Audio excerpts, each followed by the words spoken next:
Welcome everyone to our live stream here on lichess and Twitch.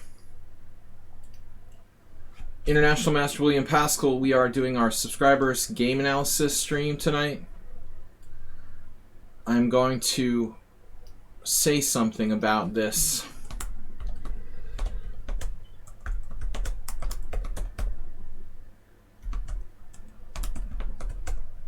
All right.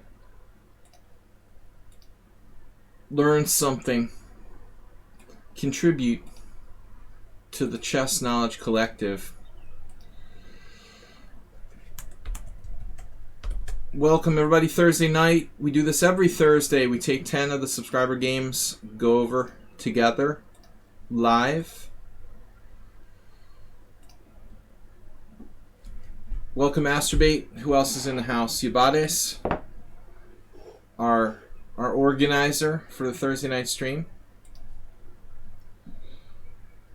Thursday night organizer.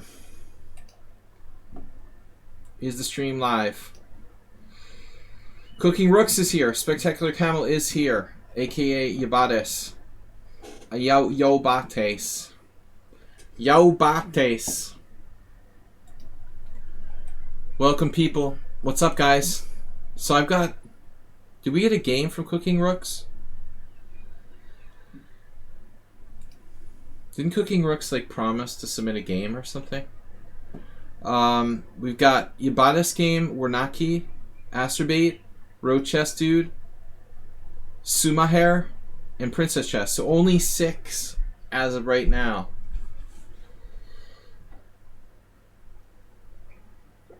We still have room for 4 subscriber submissions. I feel like someone, the alt account, Cooking Rooks, also known as Buoy47 / Buoy49. King Marcher, welcome. Okay. I'm kind of depressed. I don't know. Depressed. Dollar's down. The real estate market is a big blowout. Crypto's down. I'm just financially depressed. How are you guys doing? How is everybody doing? Welcome to my subscriber stream. We do go over up to 10 games here submitted by the subscribers. Welcome to financial depression world. Alright. But anyway, we'll try to take our mind off the real world. Welcome Snuggles the Snail. That's my favorite emote now. To celebrate my financial depression, I'm going to drink some,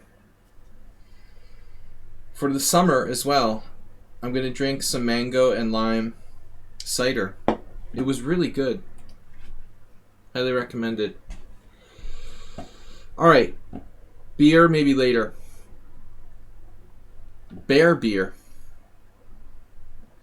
Alright, we've got this stuff ready. Yabades is the first game. We'll just get started. Guys, please subscribe. Most of you are subscribers. Spectacular Camel, BG, Asterbait, Snuggles the Snail, former sub. Thank you guys and girls for subscribing. We're going to get to work here. The dollar's great at the moment. What? Our boss traded a couple $100K today? Yeah, it's bad for people like me. I don't know what it did today, but it was dropped from 300 to... It was over like 300 forints for a long time. Now it was at like 380. It was at 285 yesterday. It had dropped like 5% of its value in my terms. That was pretty bad. Maybe it's gonna make a comeback, but they're afraid of inflation. Stock market crashed. A lot of crazy stuff going on economically in the world right now. Alright, this is Yabades' game. As a foreigner, you know, as an American living in a foreign country, obviously the exchange rate, you know, I want the dollar to be strong. D4, D6, C4, E5. Is this the right game?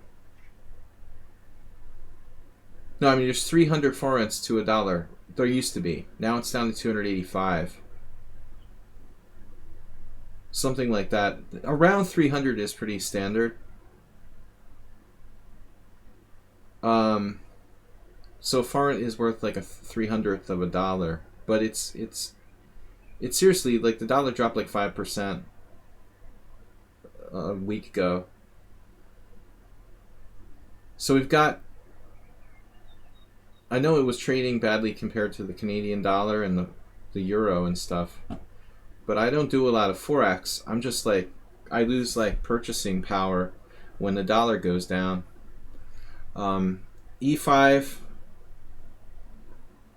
D takes E5. I mean, I hate this move for white. You know, white really shouldn't play this. Ubatis, this is the right game, right? You didn't intend to submit a different game. Yeah, Canada dollars are doing better. E5, D takes E5. Yeah, I hate this move for white. Like, you're trading your D pawn for the E pawn. What is that? You know, you're trading your D pawn, I should say, for the D6 pawn. This is a major error, you know. I mean, a lot of times people play this move because they're playing a high rated player and they want to draw. But Al Nani here is 2246 and he's playing, Ubatis is 2192. I could see if he was playing like a 2400. I'm saying, yeah, I mean, Spectacular Camel, there's this misconception at the amateur level that this type of queen exchange is good for the side that takes away the castling right of the other player. But it's actually a misconception. I don't really agree with the computer either. Stockfish I'm going to turn off. It says D5 is the best move. Okay, it's not a bad move, gaining space.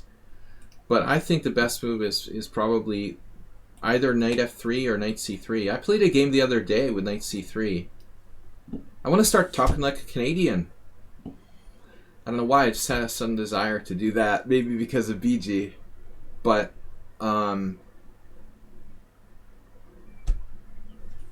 I had a game the other day where I played knight C3, pawn takes pawn, queen takes pawn with white. And I remember, man, there was like some Nesbedinov where he won a brilliant game with black in this line. But I mean, this is still better for white, objectively. Bob, thanks for joining us. Alright, I'm gonna open my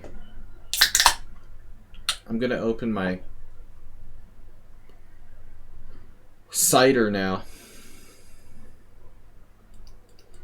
So I can't say enough bad things about this move. Yes, you force the opponent to forfeit their castling right, but in exchange he has a strong pawn on E5. It's just not worth it. White doesn't generate enough benefit from this move to justify it. After queen takes, king takes, knight C3. Now black played C6, and we talked about this. We talked about this with Ubatis and decided that black should play bishop E6 here, putting pressure on the C4 pawn, and white has, you know, no ideal way of protecting that pawn, really. B3 weakens his queen side, E3 blocks his bishop in, and E4 creates a massive hole in the center of the board on D4, which can never be really compensated for. Alright, so what's no question is that bishop E6 is a good move. C6 is slightly inaccurate, but a normal idea. To give the king a hiding square here, black takes away the ability to put the knight on, especially D5, but also B5. And the problem is that white can play F4. And that will cut, you know, if there's an exchange here at some point, this diagonal, the idea is that this diagonal can become sensitive. A sensitive diagonal, which opens the game, and the king on C7 won't be so safe anymore. So it asks questions about the safety of the black king. That's the move that's best try. And I don't remember the exact order of moves. There was a famous game where Karpov, I can't remember who he was playing against. I feel like it was Saruman.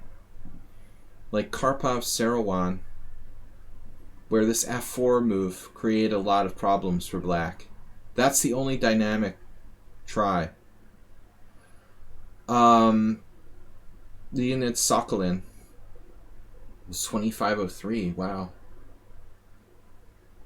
That's impressive. I played him in like 1991 when he came over with Shabalov from Latvia. What happened to black? Is he lost? No. No. Black's alright here. C6, F4 is just a tough move. Instead, white played this, and then you just lock it down. Now this is just a rock. So there's no more F4. There's no good place to put the bishop on the diagonal, and black's position is very solid. The only plan for white here is one that's borrowed from a Petrosian game. I studied quite a few of Petrosian's games. He has a game where he was able to play like rook g1 and g4 g5. And he broke black's structure on the king side with g4 g5, and then eventually like used e4 for his pieces. That's the best plan and the only kind of dynamic pawn break that white has available. This is a very strange move. Obviously, could be targeted by knight h6 or knight e7, knight f5. Funny that this has actually been played. I mean, bishop e3 is a really awkward move. I would prefer to just play e3. Maybe bishop d2. Or as I said, the sort of rook g1 with the idea of g4. Here's a game. Rokoto Maharo versus Garamian. Bishop e6, b3. White will try to play g4, g5, as I said earlier. Welcome everyone to the stream. This is Yabatis' game, first game for today. How is everybody? What's the news?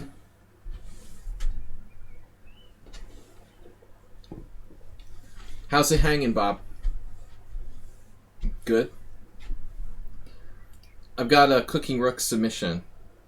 I played the same opening in both these games in the study.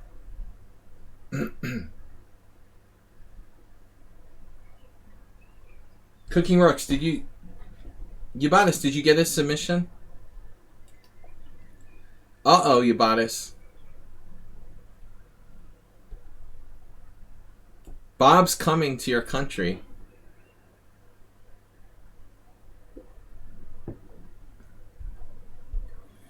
Wow. Look out, man. Oh, he's got the study here. So I hope this works. The same opening both these games. One is a nice looking short win. The other is where something goes terribly wrong and I recover. Let's see if I can grab one of these. Grab them by the games. No.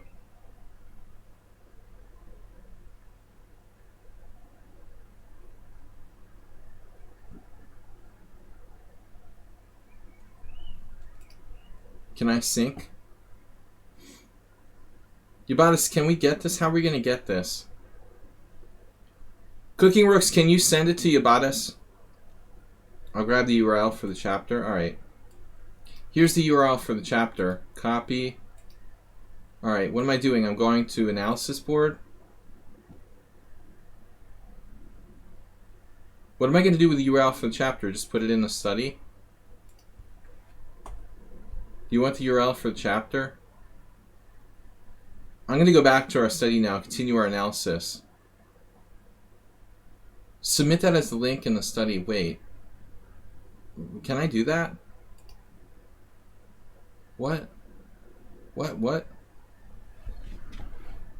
Are you serious?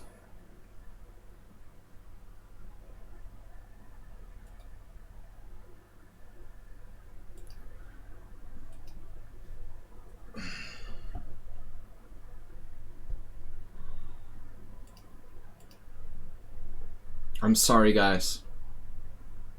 Submit this as a link in the study.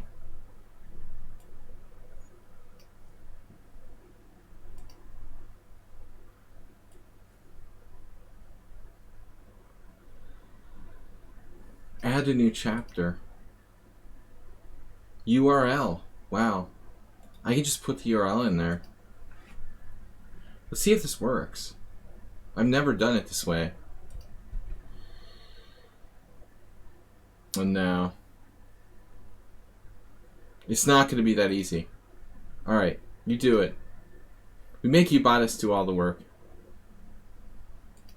Let me delete that. That didn't work. But it was a good try. So, we're in this endgame.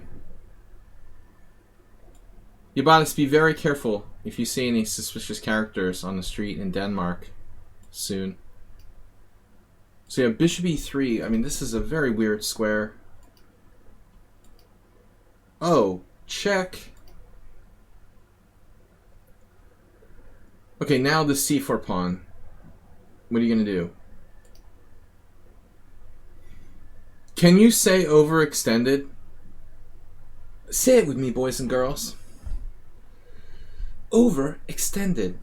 So this pawn is just seriously...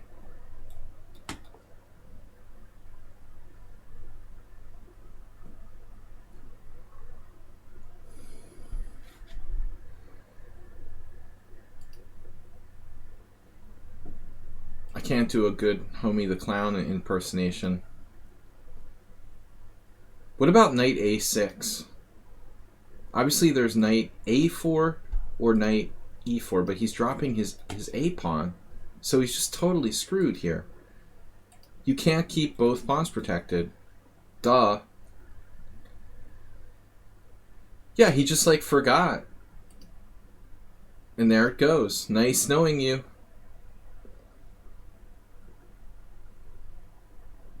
Now this gets a lot more brutal. It looks like, okay, it's just a pawn, no big deal. This is not nothing. Knight d6 threatens something tricky. He actually has knight takes b7 trap. But it looks easily remedied. I mean, you just play bishop back to e6. Saludos. Don Saludos. Welcome, subscribers. And friends. Mr. Coffee, good to see you.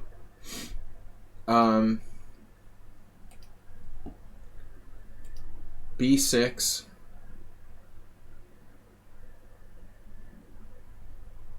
Okay. Yeah, normally, like, I would be scared to do this with my king exposed on a half-open file. But it's like his king is totally trapped as well. There's nothing that white can do against the black king here. And this is a funny way of defending against the threat of knight takes b7, so it's fine. Ironically, white could play knight b7, but I don't think that's a good idea. Knight e4, and then bishop d5. And now, pawn takes pawn check. Probably not a safe idea.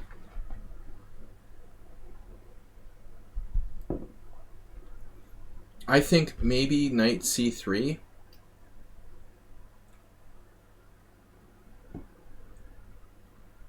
But objectively, he's lost here. It's bad no matter what. I mean, like, bishop here. If you take, you open the A file for black. Anytime you take.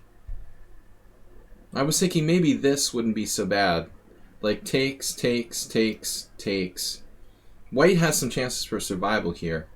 Down a pawn, but the bishops start to look pretty good. The king can go to c2. But after knight e4, this, just the A file's deadly. Takes knight c3. See, we're not going to let you have our white square bishop. We're not going to trade it on f3. Just go here.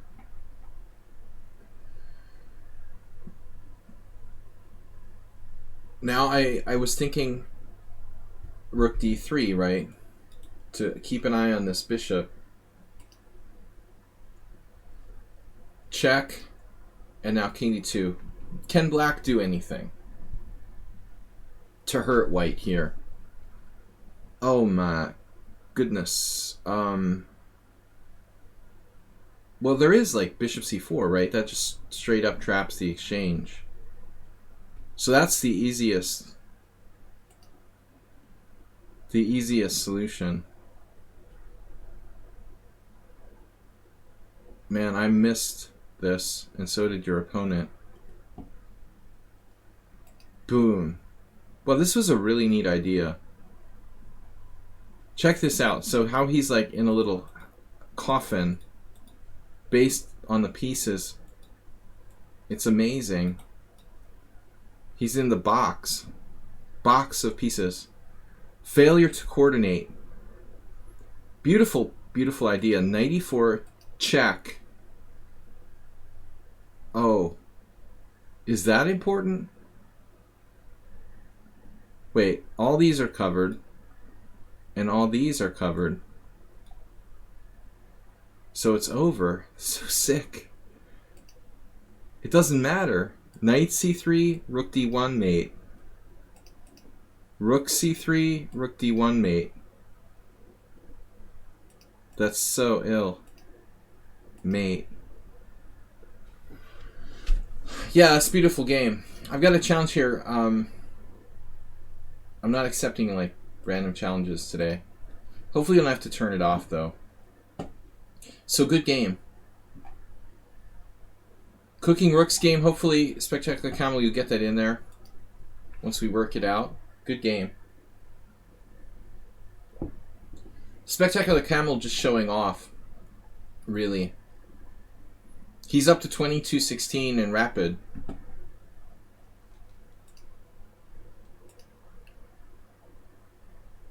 Sorry, Bob, never heard of that. What is that again?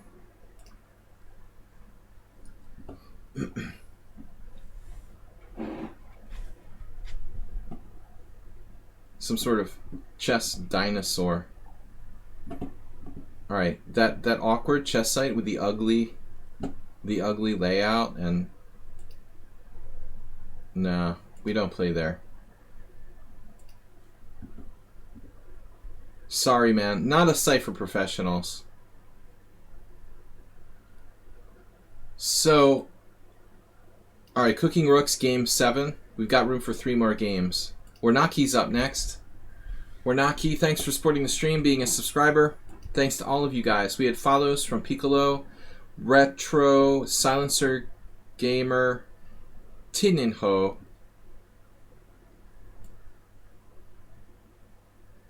For some reason, my OBS is really, really super laggy. Why is it so laggy? What is it doing? They gotta, like...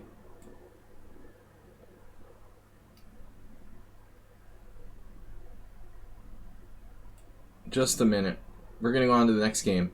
Yeah, we had follows. Double Dock, Tin and Ho. I just want to mention those follows.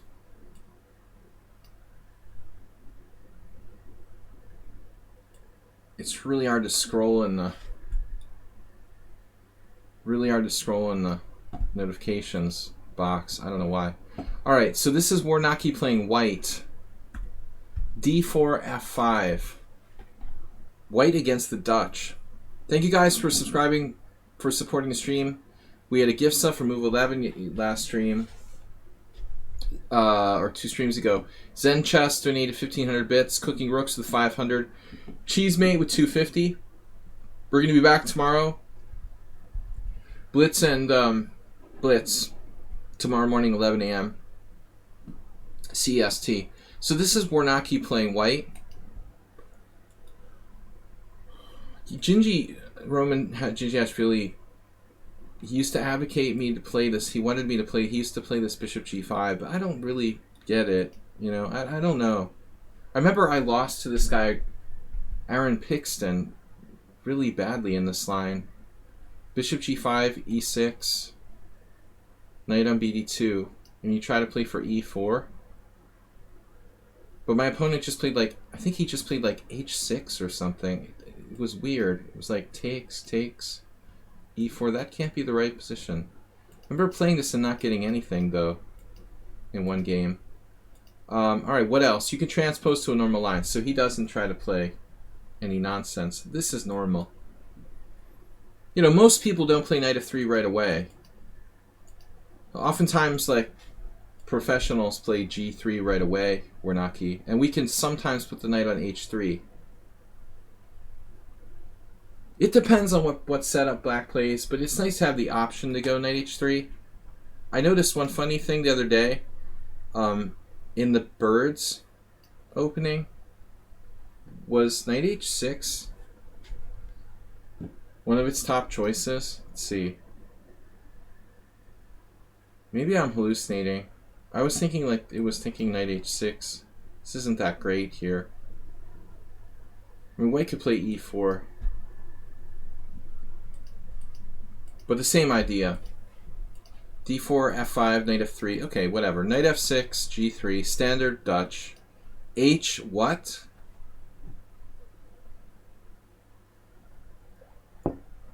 Alright, I'm going to turn off the engine. I've got to get that preferences set so it's not suggesting moves. Move list while playing. I guess I just have to do that within the engine settings. I hate when it's like drawing arrows to where I should make the move. Best move arrow. Yeah, let's just disable that. That's extremely annoying. Annotations on board is turned off. Let's go. Alright, back to where we were. Turn on, turn off. Dutch defense, no games found. Flip board. H6. Chess.com is offering you $25K to do a London system video.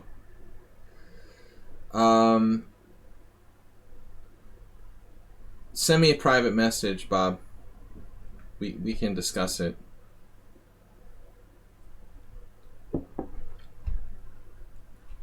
All right. Actually, I could use about 40,000. 25 would get me really close to my goal. H6 is such a sick move, man. This huge weakness at G6.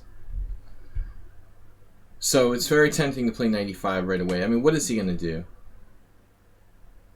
I agree with the computer here. I think we go for it. Probably black. What would Ginger GM do? Like G5, Knight G6, Rook G8, or Rook H7, and then takes. You know, black is worse, but it's not game over.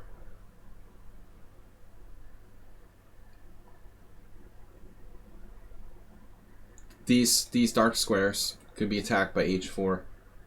I think you should go for it, Warnaki. That's a very significant weakening of black's position. If you play 95, he plays this, and you lodge the knight in there. I mean, maybe at the end of the day it'll be the same thing. You'll probably end up taking that bishop. So I think this is the most correct thing to do.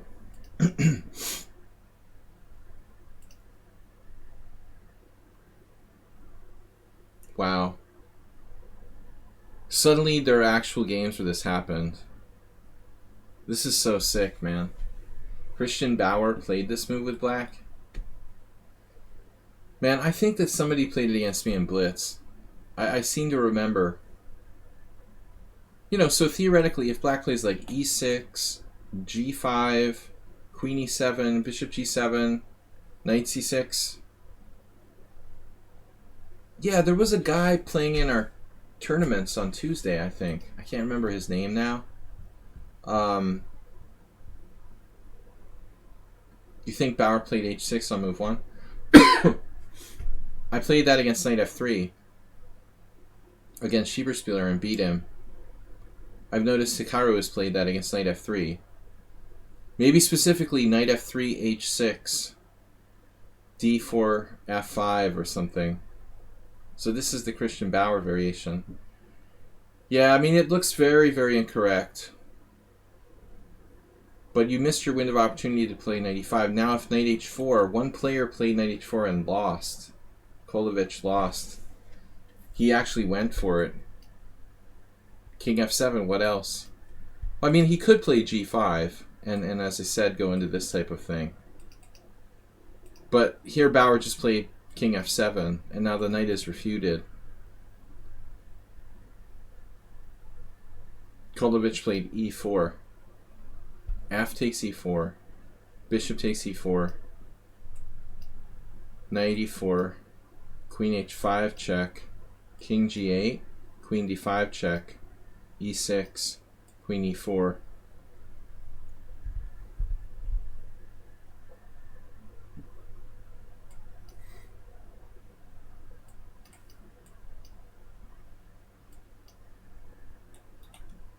Welcome to the white squares. Man, that is quite a nasty little problem. Wow, he sacked an exchange here. This is a crazy game. Alright, anyway. Knight h4 is a little over the top. So now we're following Krivonosov, my favorite rook versus rook partner. The most unsportsmanlike blitz player in the world. Got a draw. All he does is like play for draws basically and try to like flag people. c6. So g5 is the point. Why does your opponent not play g5?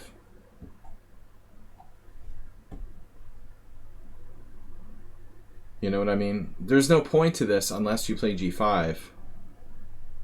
That's the entire point of Black's setup. To try to like improve somehow the Leningrad with the extended fianchetto. There was a guy on my Tuesday tournaments who was doing this. I was pretty taken back by it. I think he got a good game against me. I think I won, but I was surprised and underestimated Black's position. So it's not that simple to deal with this. Although right now there's no real threat. Like g4, you're out on h4. It's kind of like a long-term thing. The idea is that Black will play bishop g7, both sides will castle kingside, Black will castle kingside, and then eventually he'll play f4, and g5 will just like allow him to save a tempo. He'll play queen e8, queen h5, and initiate a kingside attack. So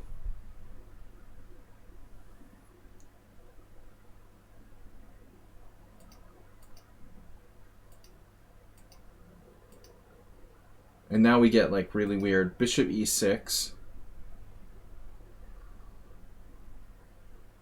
Very solid b3.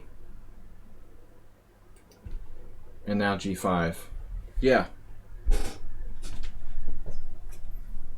I think he should have played it a move earlier, but alright.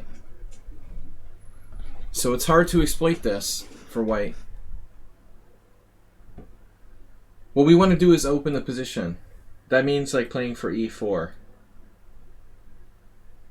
I mean, you castle kingside. I didn't really talk about it, but I mean, the other option is to not castle. Maybe you should wait and try to hit g5 with h4 or something. But anyway, your play is very principled. Bishop e6, b3, g5, bishop e2. You're threatening d5, maybe. Now classic setup, and white's playing for e4. And he plays knight e4 himself.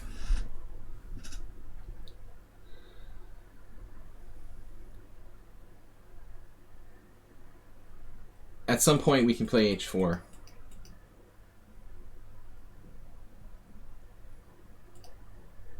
But I don't like it after castling.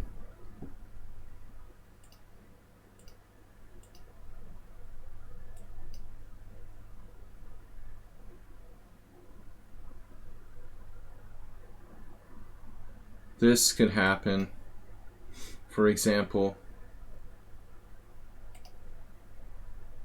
Peter doesn't buy it. So is that the engine move, h4? One of them.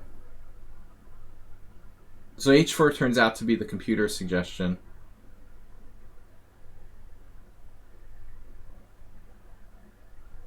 h4, g4, and knight d2, but knight e1.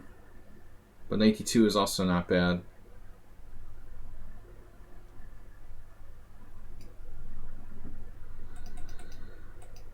I would like it better with my rook on h1, I guess.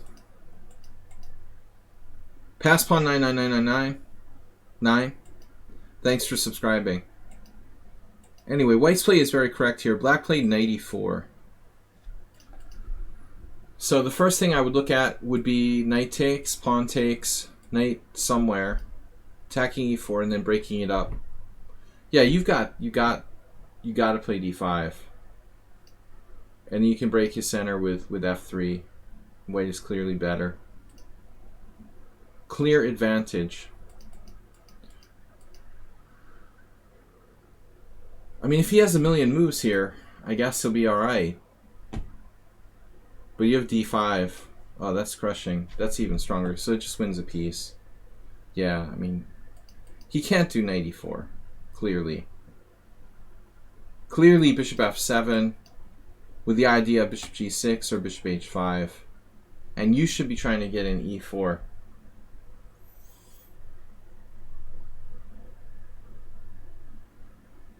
But I don't know if we can manage it here.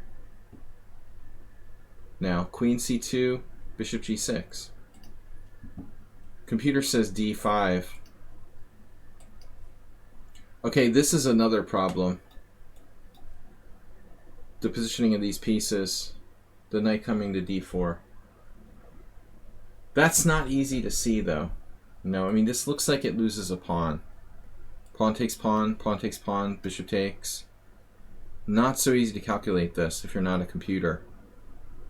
It's not obvious, I think, at all. And what is this based on? A very long computer variation, probably. So I like Warnake's principled play. Knight on bd2. Black should try bishop f7, and this is hard to find. Is there anything else? Other than that, it's like queen c2. I was thinking bishop g6. You know, you still can't play e4. Man, the computer is just like d5 crushes the threat of this. So let's say he plays c5. See, like, it's not easy to find a move now. g4 is like inhuman. Bishop h3 is inhuman. These are crazy moves that like 99% of players couldn't find. I mean, I would never even consider bishop h3. I would have been frustrated here, you know, and probably had trouble really putting black away, you know, because of reluctance to play moves that only a computer can play. It's not easy. Julesy18, welcome to the stream. Thank you for donating 50 bits. So anyway, Warnake, I like the way you played, but unfortunately black just like blundered here with knight e4, d5. Winning material and no contest. This was a kind of crazy thing to do, but I like trading queens if you can get it.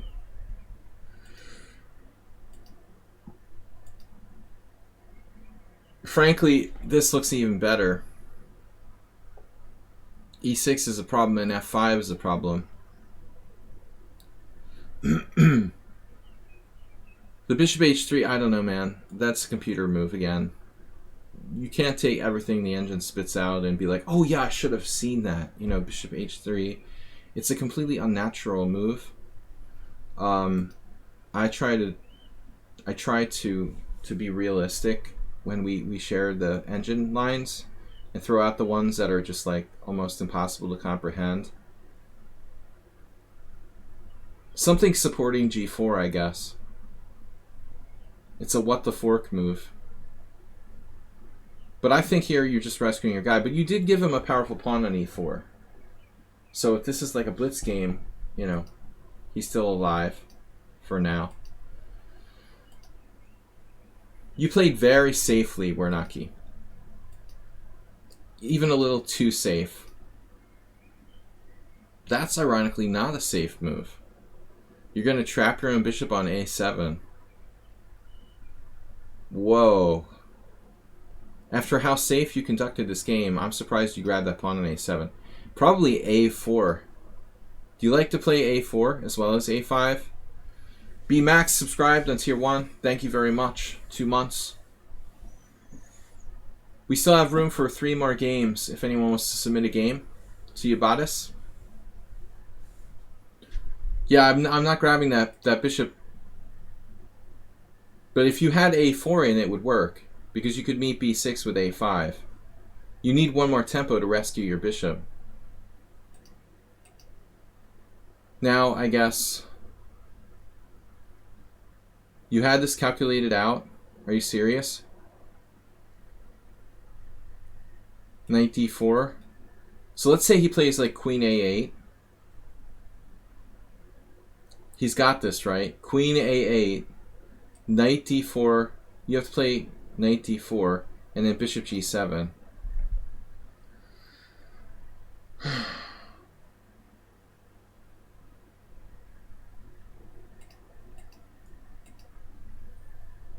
But there seems to be a problem, right? If queen b7 or queen a8, he's got that move. If he plays king b7, now you have knight d4, obviously, and you're winning.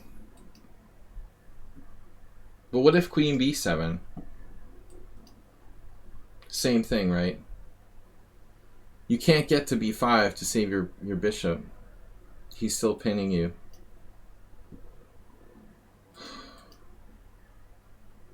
There's a chance he's got a practical chance to save the game. So he missed bishop g7.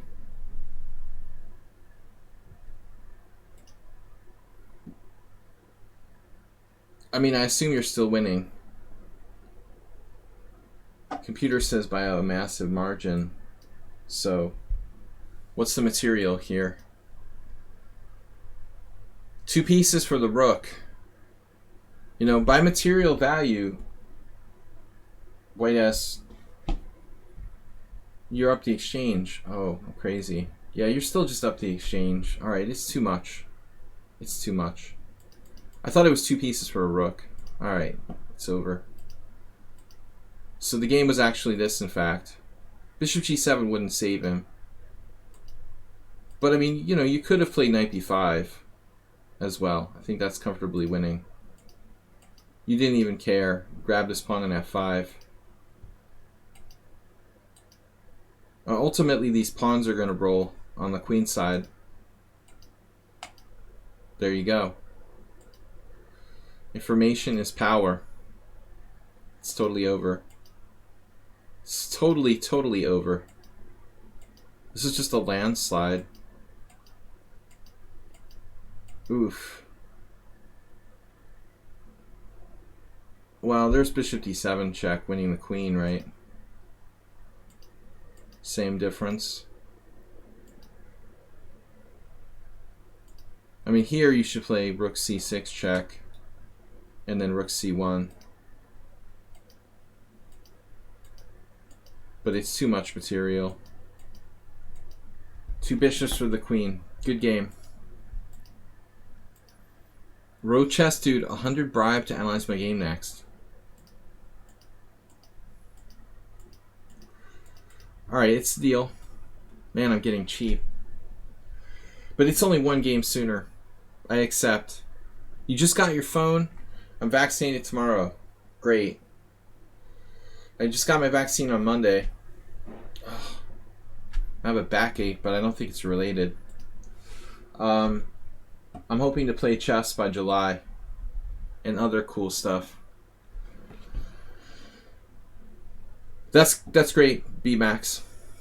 Congrats. No, good solid game, Warnaki. You're getting much more mature in your play.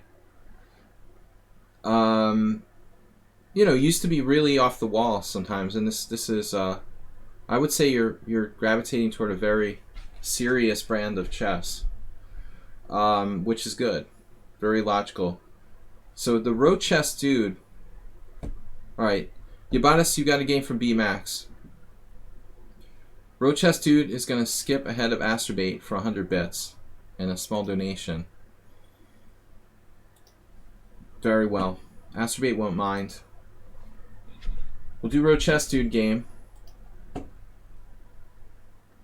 Road chess dude against the politically incorrect guy here. I'm not going to even dignify him by saying his name. So, row chess dude, d4, knight f6, knight f3. That's 200 if you play the London, man. You're going to have to submit another 100. I'm sorry. I can't analyze a London game. This better not be a London. Alright, he does play e4 later, but it technically was a London.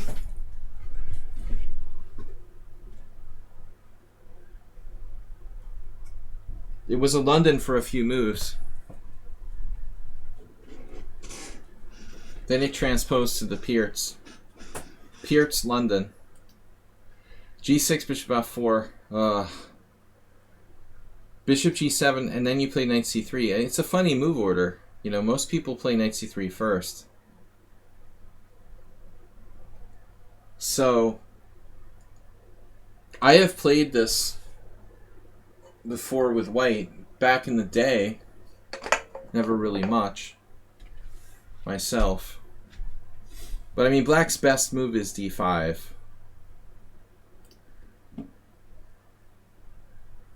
Black's clearly best move. The score tells everything. That's actually not a really significant sample size. But it's funny how even without a significant sample size, the statistics bear it out. You know, it's only 70 games with d5. Black scores much better than... I mean, white scores 5% less than against castles. Significantly better move. So good. Now, queen d2 is known. But I agree with you. I mean, I think e4 is right. You should definitely play that. It is possible, I guess, for black to play d5, though I've never... I really don't know. This is basically some kind of weird sort of Scandinavian-like position. But I guess a pretty good one. If you take, it seems like that should be fine for black.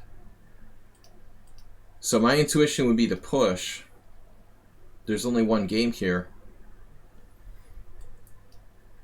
It's basically a modern... a Gurgenidze modern, where the bishop is on f4 pretty early.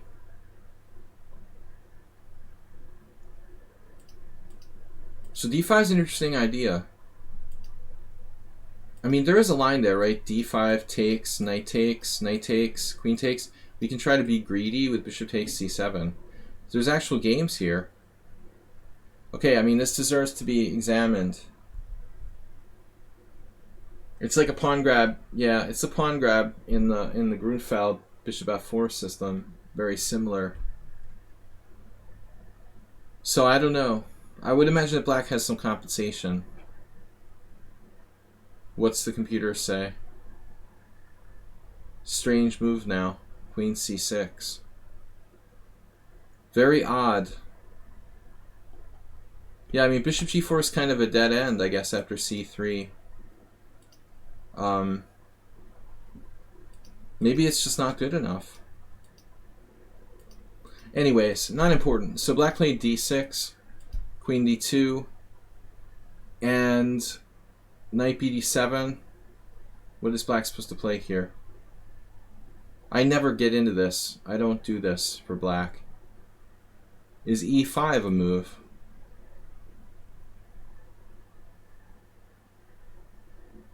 Your problems start after move 25. Okay.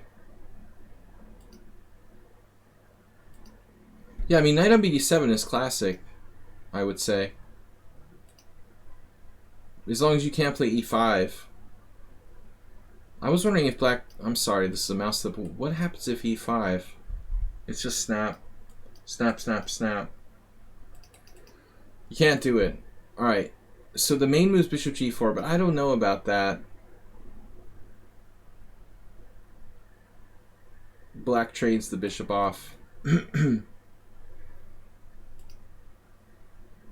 Bishop g4, c6, they're all normal moves. So let's see what happened. Knight on bd7, castles queenside. Now black is aiming for the e5, but what does he play? Can you play e5 now?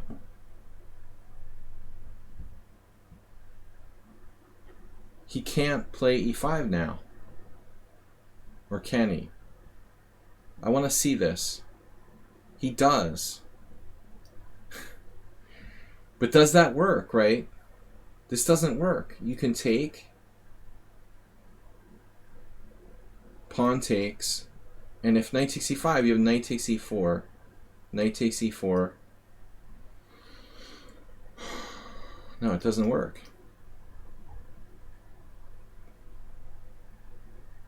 You're just taking this. There's knight h5.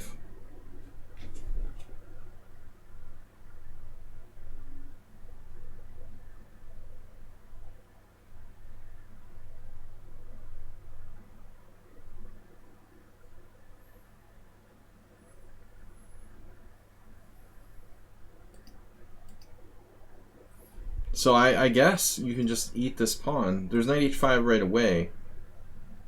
Knight d7. Knight f4. Knight f8. Queen f8. Something crazy. But black's down the exchange with not enough compensation.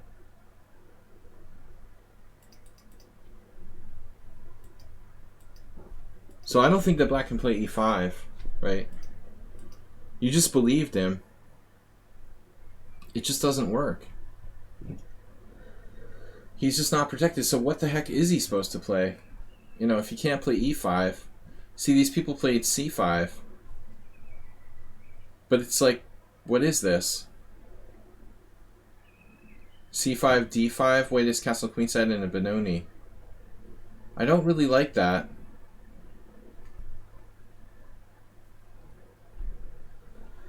I don't know. This is interesting. It's possible, though. It's hard for black to get b5 on. I still don't like castling here, but if we can play bishop h6, we're probably okay. a6, h4. Yeah. Crazy ladies. h5. Why not b5? I want to know what happens after b5. Is this like working? h5, b4? I don't know, man. I have my doubts about this. About our attack, our so-called attack. We're going to lose the e4 pawn. This is seriously... what is that? Yeah, black's like winning. This Nemtseva wins this game. Black doesn't play b5 there. You can't do that. This is terrible for white. Alright. h4 is insane. h4 is insane. You can't play that. You have to play bishop h6. Yeah, I mean, bishop h6, Dragon Barlov, yeah, he's still around somewhere. They got him locked in a basement. I don't know, man. Yeah, that was an old name. I never met him.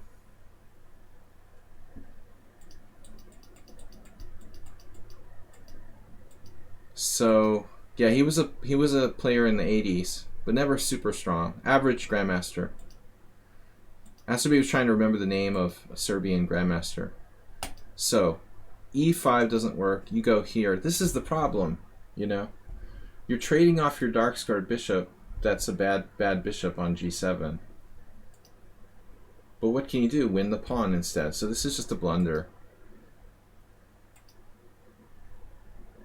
Yeah, I don't know if black should do that. It's unclear if black should play ed here. I think this is a mistake. Now he's going to see these dark-squared bishops get exchanged. He doesn't want to make that exchange. 64 is the perfect age for a chess player. What about bishop g7?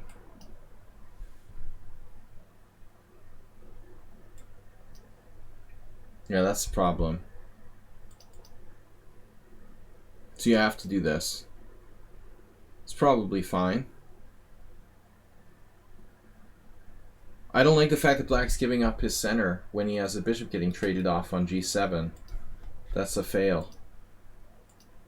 This is like disaster, man. Black is toast completely. He missed the point. I guess h4 is good. It's a lot better than Nemtsova. Nemtsova's version of reality. Not a good idea. Now knight c6. But I mean, you're close to knight f5 base stuff. Problem is only the rook and the queen are in the attack. I think that white's got to be clearly better here. But I'm not sure about knight c6.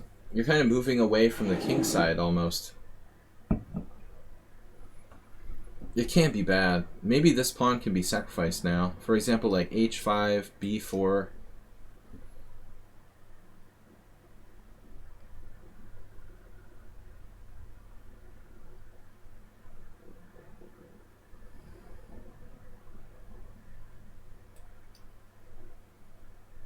I was just wondering about this.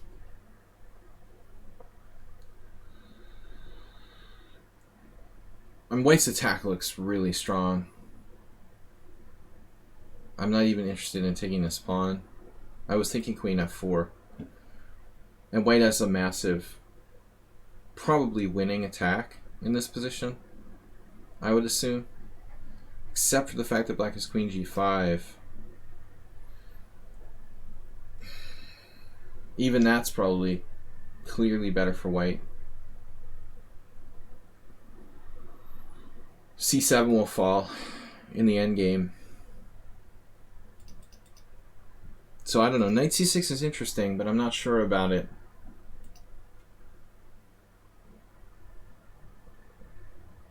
Looks like this is a little slow. Yeah, I mean, I don't really know.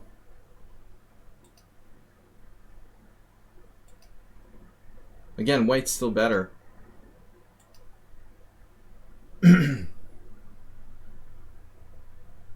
Does that work? Probably. So your question was about move 25.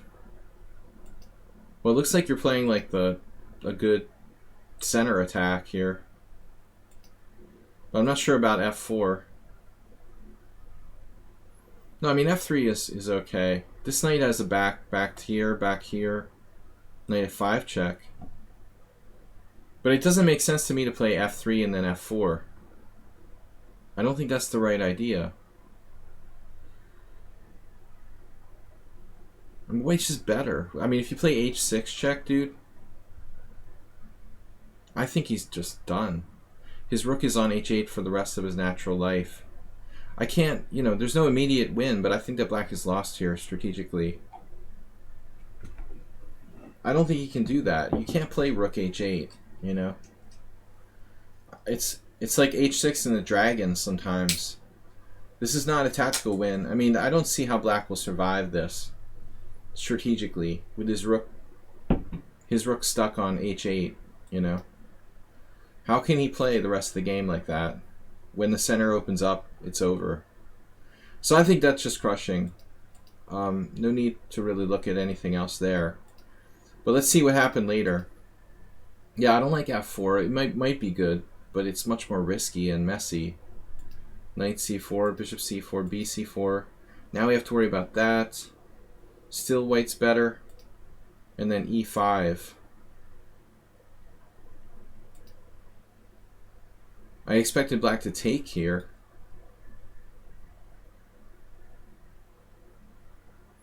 Yeah, I didn't like knight c6 personally, but it might be a good move. Whoa. b3. My natural intuition is take toward the center here. I don't know why. CB, unless you particularly want to get in a queen b2.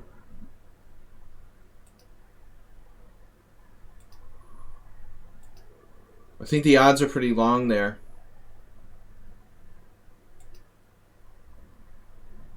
F5's really strong. Now you're threatening queen h6. So, I mean, queen g5, rook h6.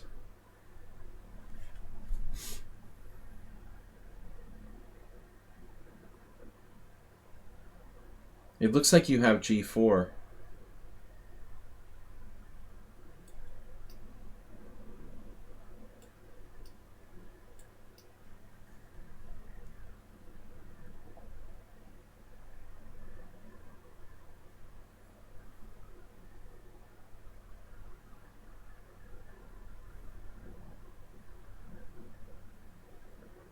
I can't imagine this is possible for black to survive here.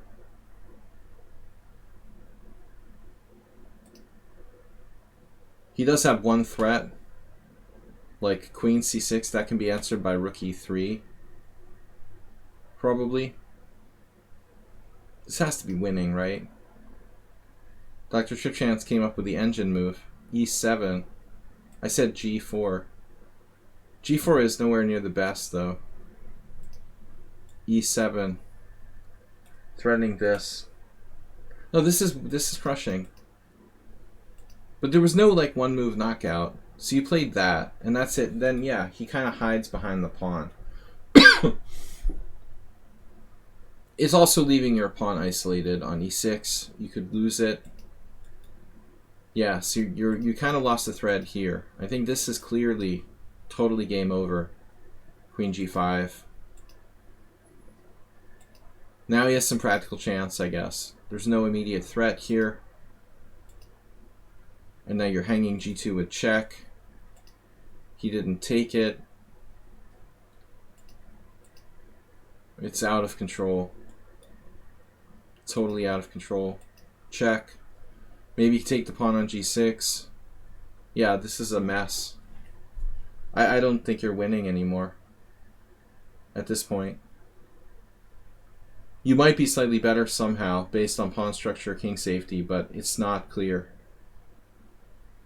Yeah, you definitely had queen g5. For me, that's the obvious. But you definitely don't trade queens here, too. I mean, I don't know what your time was like, but you're still the better. You still have the safer king. Probably time pressure. Now he's got compensation for the pawn he's about to lose. He allows a draw there. He doesn't want to draw. He's got dangerous passed pawns.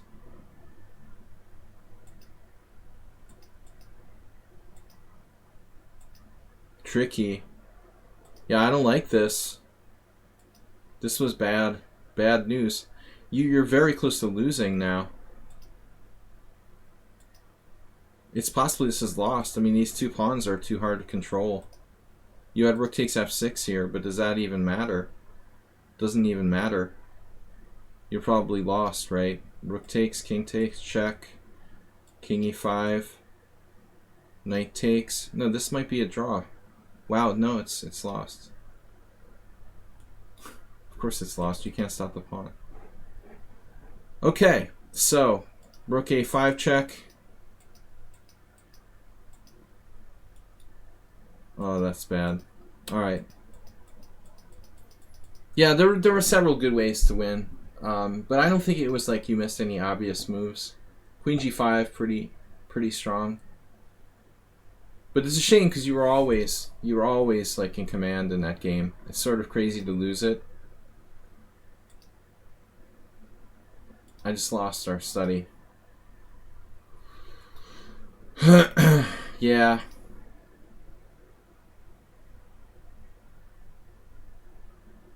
Studies I contribute to. Analysis stream 20th May. Thanks everybody for tuning in. B Maximus.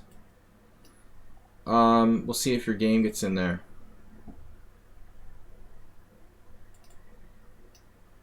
Now I got another challenge. B Maximus, can you send one of us your game? Did you send it already? And who did you send it to? Your cousin Vinny? Did you send it to Yabades? I didn't see it yet in the list. We're doing Astrobate's game next. Did you just send it now? I guess he hasn't had time to get it in there. Is Yabades here? Are you here, dude? You might want to send it to me just in case. He might have left the office 22 minutes ago. Yeah, maybe he stepped out.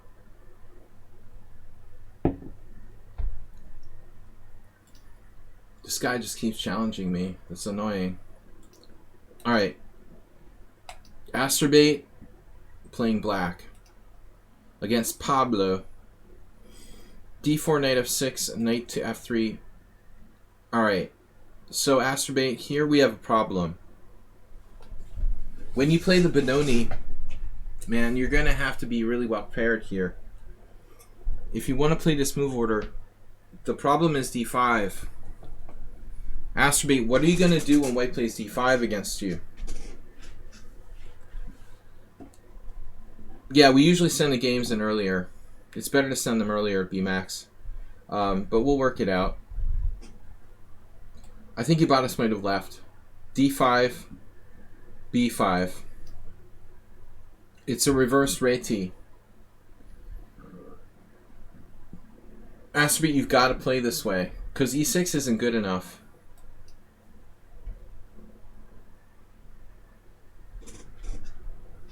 No, your opponent played E3. I'm just talking. You thought you sent a different game? No, I'm just saying, you gotta be prepared, so you know. I mean, here you're playing the Schmid Benoni, dude. Coach, you can still send in a game. Send it to me, because Yabades is missing in action. BMAX, send me the game as well. Good help is hard to find. What are we going to do? Alright, let's add this BMAX game. Oh no, you wouldn't do that. What is that? You sent me like a PGN?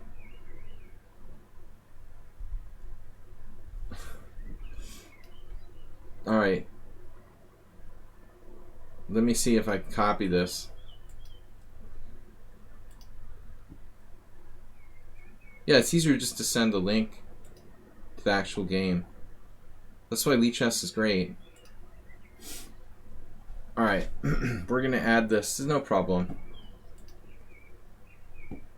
This is game number 7 or 8.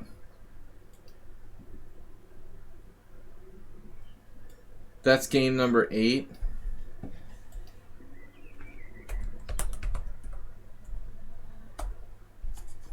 And then, Coach, you can send in a game.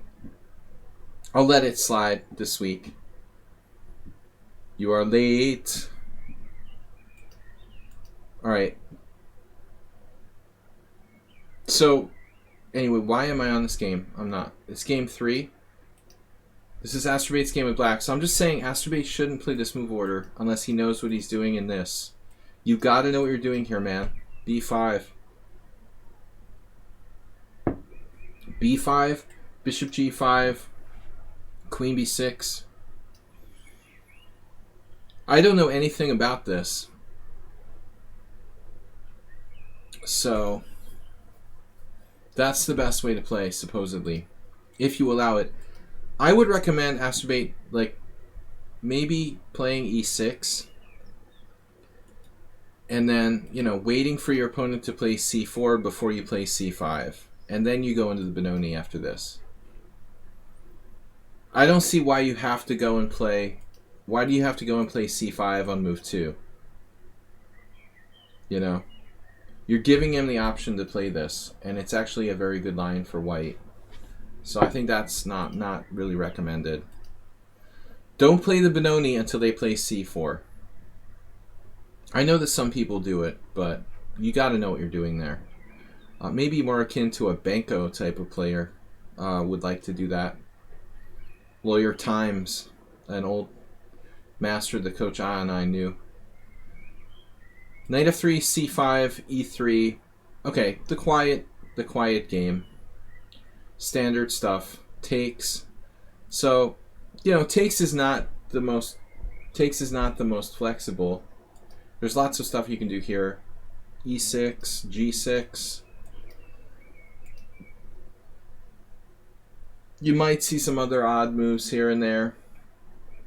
CD is okay. Yeah, I mean, Astrobate doesn't play the Caro-Kann, so he's kind of screwed here. I still think it's good for black. It's solid.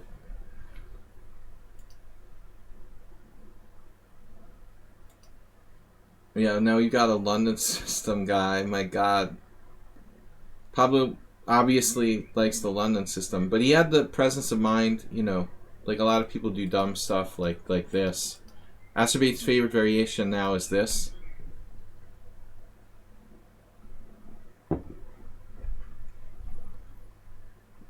My former teammate, Myzik.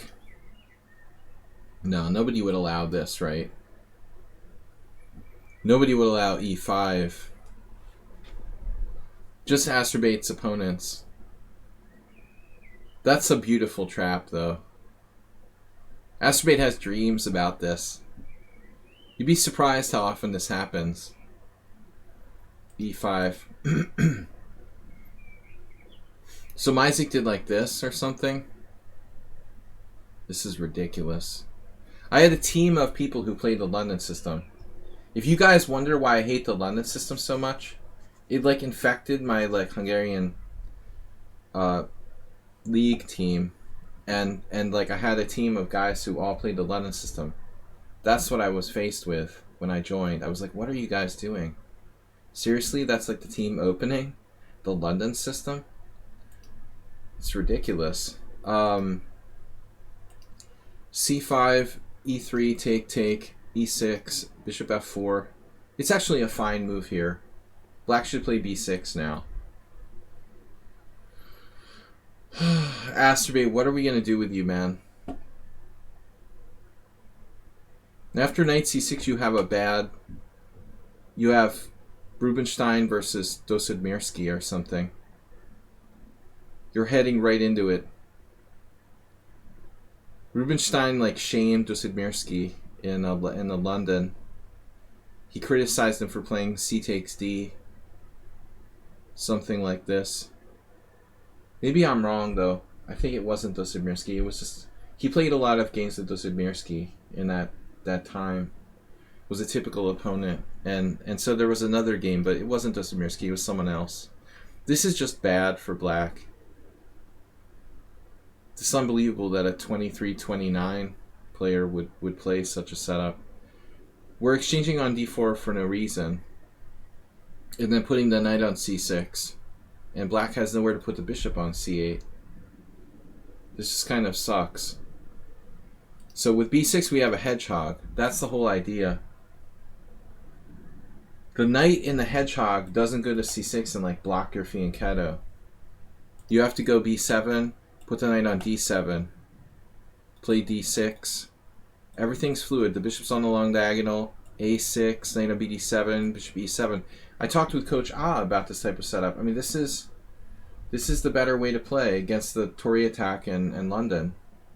But knight c6 is just a really dumb move. I mean, Astrobate's just making stuff up. So who do you got here? Some okay players. Sabalo, he obviously wasn't thinking that day. That game from 2010 with Sabalo must be like he had an agreed draw in the Croatian team championship or something. I mean, maybe there's a chance we could maneuver the knight over to the other side with knight e7, knight g6, but that's kind of weird. I don't get this. This is a bad setup for black. g6. Now white decided he didn't want to play the London. He meant to play the Tory attack. No. I'm sorry. I meant to play the Tory attack. with bishop g5. That's just inane. Unbelievable. It's just unbelievable. So now he's playing a different opening. It's kind of funny. That's a big loss of time. No problem. And now he's playing the stonewall attack. See, the problem is this is fine if black can't play d6. But we can just chase the knight away whenever we want with d6. Not to mention the bishop with h6. So this is like premature. He's playing the stonewall attack, the Tory attack, and the London all in the same game. Next he'll play f4.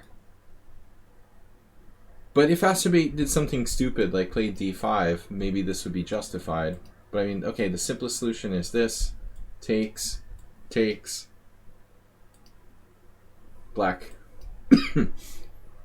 Black's absolutely fine here. Instead you did h6, it's not a bad move. It's funny, we were talking about something similar today. I prefer g6, I mean d6. Getting the knight off of e5. This pin we can break with g5. Black's fully okay in this position.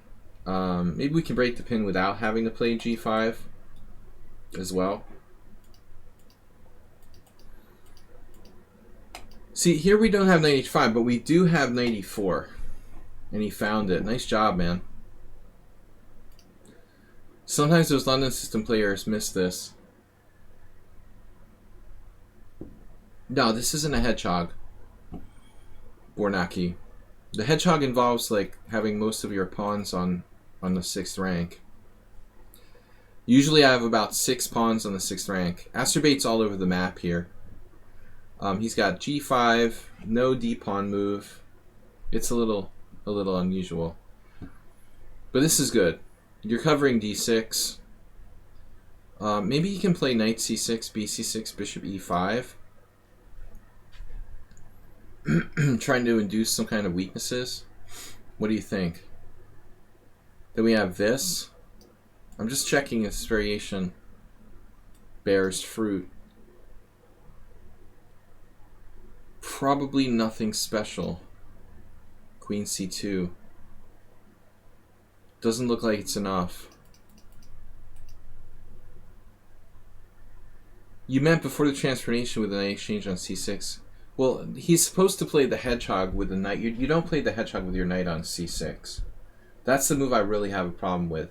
He's supposed to play a hedgehog type of formation. But playing knight c6 ruined it, you know. So now he's in the twilight zone. Knight on c6 is bad in any kind of Sicilian style formation. The hedgehog is essentially a kind of Sicilian sort of setup. You don't want the knight on c6 blocking the c-file action, blocking your bishop on b7, which are two things that are common in the Sicilian and hedgehog. So can he play bishop e5? Anyways, white played this. He's a Bughouse pro. Yeah, just a free piece. Thank you very much. So let's just check it. Knight c6. Apparently he has queen f3. Wow, that's even better. Queen f3. Knight e5. Queen e4. Or bishop takes e5.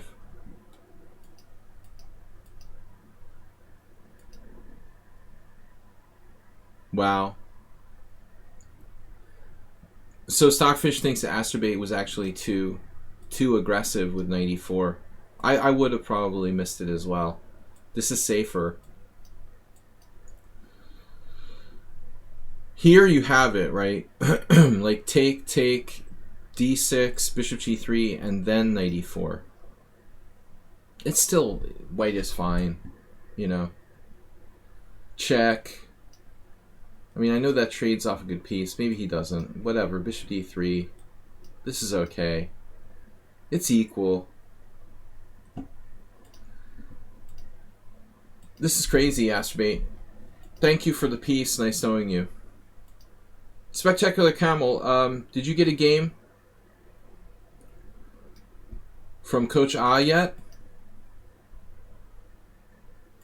Gotta watch the H file. But this is crazy to trade more pieces. White like voluntarily plays bishop takes f6.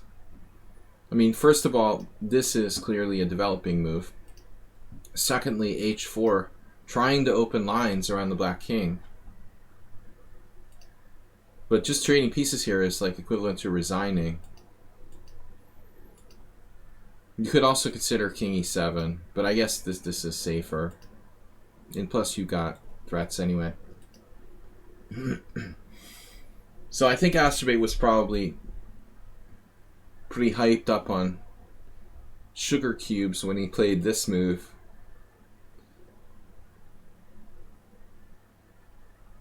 That is fun. Fun variation. So, is it necessary, Astrobate, objectively? No. This is the trolling style. That's something I would do in an anonymous game. Does anyone think it would be funny to do like a stream where I log in anonymously and like hammer anonymous players? Someone asked me about this. I had a suggestion from a viewer. I told Yabatis about it, but I was curious. Does anyone else think that would be instructive or just silly? I might gain viewers. So we got the game. All right. The anonymous thrasher. Once in a while. Astrobate, you sacrifice the piece. I mean, you're taking liberties here. You're up a piece. Pieces are precious. And you just give it back for 2 pawns. 3 pawns. It's a lot of pawns. Now you're on the verge of coming under attack. No, it's funny, like my intuition is to like put my king on f8, but Astrobate's trapping the guy's queen with rook h8.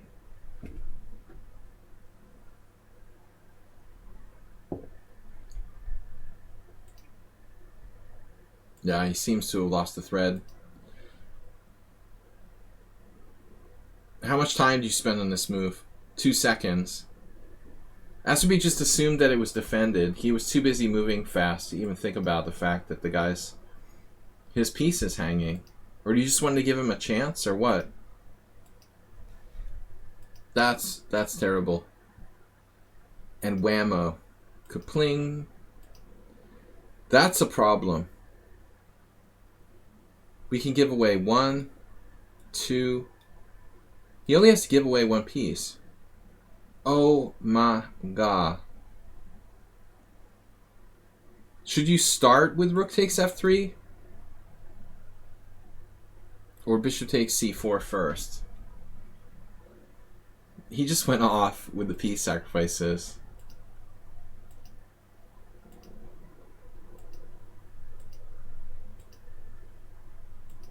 It was a little bit over the top.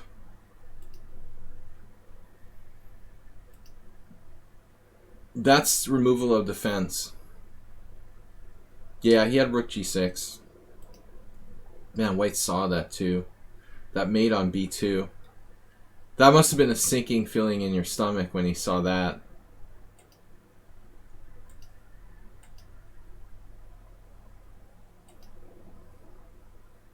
Well, bishop e3.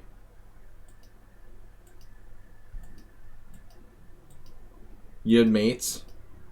Yeah, that's like me. I think you're influenced by me too much, missing obvious mates.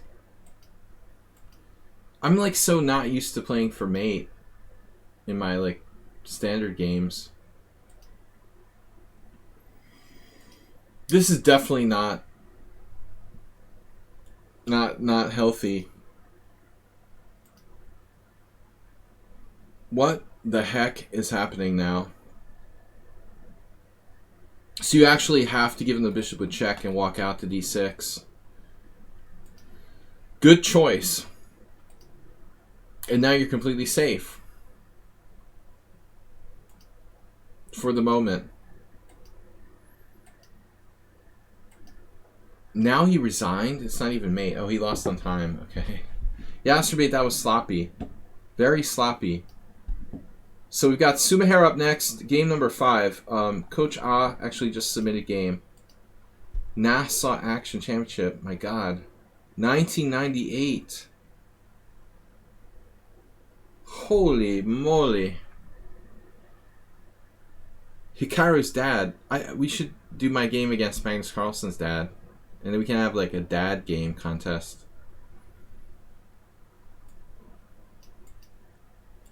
Who beat the dads worse? You lost. Ah, I assumed it would be a win. Alright. Bing search. I hate Bing. Bing is a virus. Can't believe they got Microsoft to buy them out. That's so sick. No, of course it was 1998, man.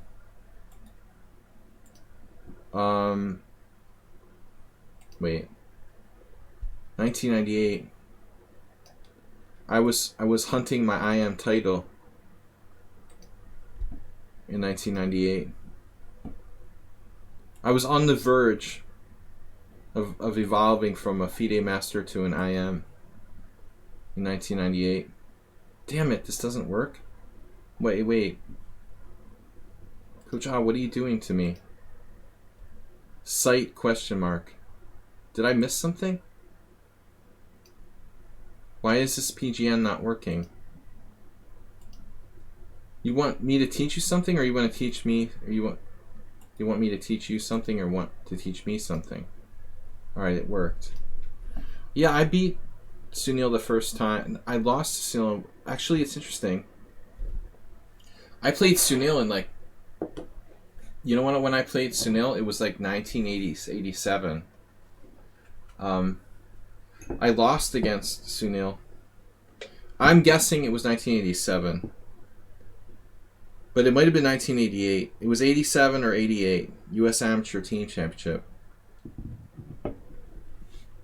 Am I remembering this right? Yeah.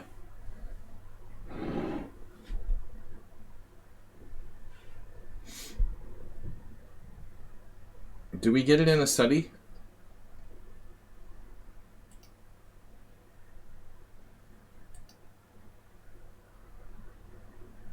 Am I forgetting?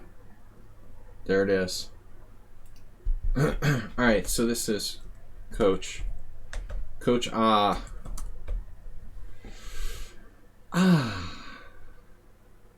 That's what his students say after he teaches them. Yeah, so I played Sunil twice, and the first time I was like 18, 1900, and I lost against him. He was a solid lower level master. I don't remember. I don't know what it was actually. It could have been a Grand Prix attack. But I got revenge against him. Later when I was in IM, I crushed him to even the score. The lifetime score. But he didn't cry. Anyways. Alright, Sumahara versus Sparkle Horse. Oh no. This is the game I played against Sumahara. I forgot that he submitted our game. Welcome everyone to the stream. Please subscribe, support the stream if you can. We're going to be back tomorrow with Blitz from 11 a.m. CEST.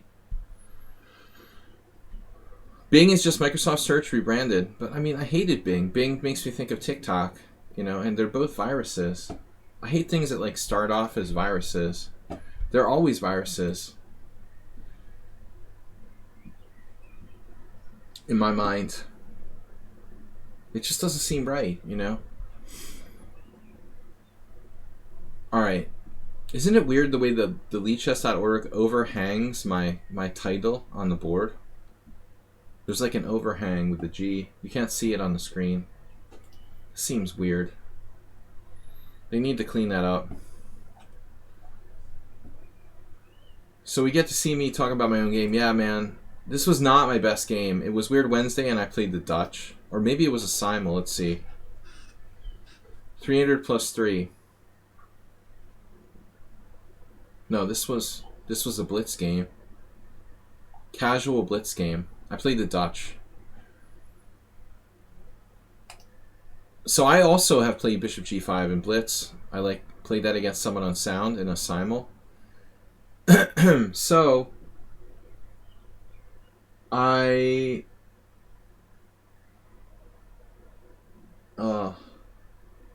once played this type of idea in the Trompowski.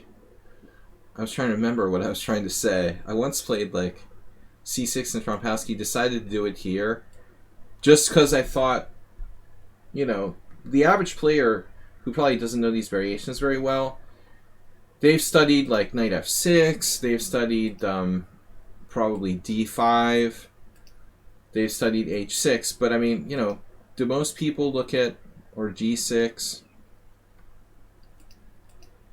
but at bishop g5, you know, it's surprising that d5 isn't played more here. It's strange for me that that's such an uncommon move. If you look at the opening explorer, d5 is like most fifth popular move. But I mean, why is d5 so bad, actually? It seems like a very principled move. And it's not like the bishop's on f4 attacking e5. The bishop's actually less relevant on g5. You know, in terms of taking advantage of the e5 weakness. I would think like d5 is a pretty sound move for black. But anyway, c6 is offbeat to try to take white out of book. And now he played c4. You know, so this struck me as surprising. Somebody who plays the anti-Dutch, and then he's like, oh yeah, c4. Most people who play anti-Dutch are trying to not play c4. It looks like it's a good move, though, according to the opening book. I would totally expect e3, maybe knight c3. No, I guess the point is, like, against knight c3, d5, and the knight is a little bit, like, corralled by that pawn on d5.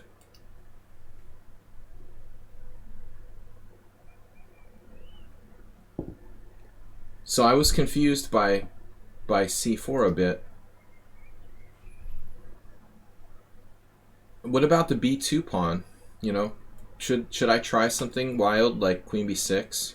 That's the #1 move. I wasn't too focused when I played this game. It's a morning game.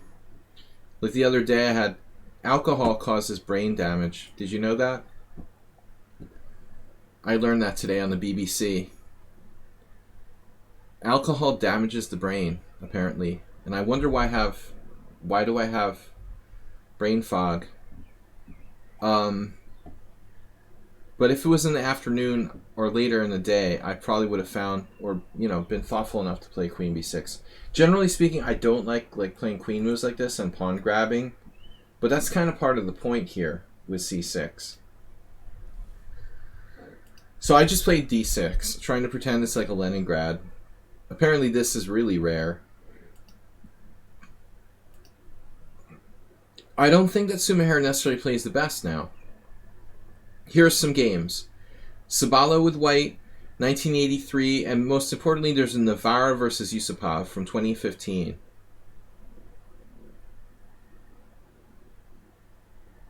It's going really slow. Yeah. Anyway, your brain is just getting damaged by everything anyway, so. Knight c3 looks more natural to me. If I try to do like g6, and I don't have brain damage, right? I can't even say the right word. h4, h5, and you just crush me like a puppy. No puppies were harmed in the making of this statement, but you understand what I'm saying. Like, if you play knight c3, you can try to rip me apart with the h4, h5. I thought it was weird, you know?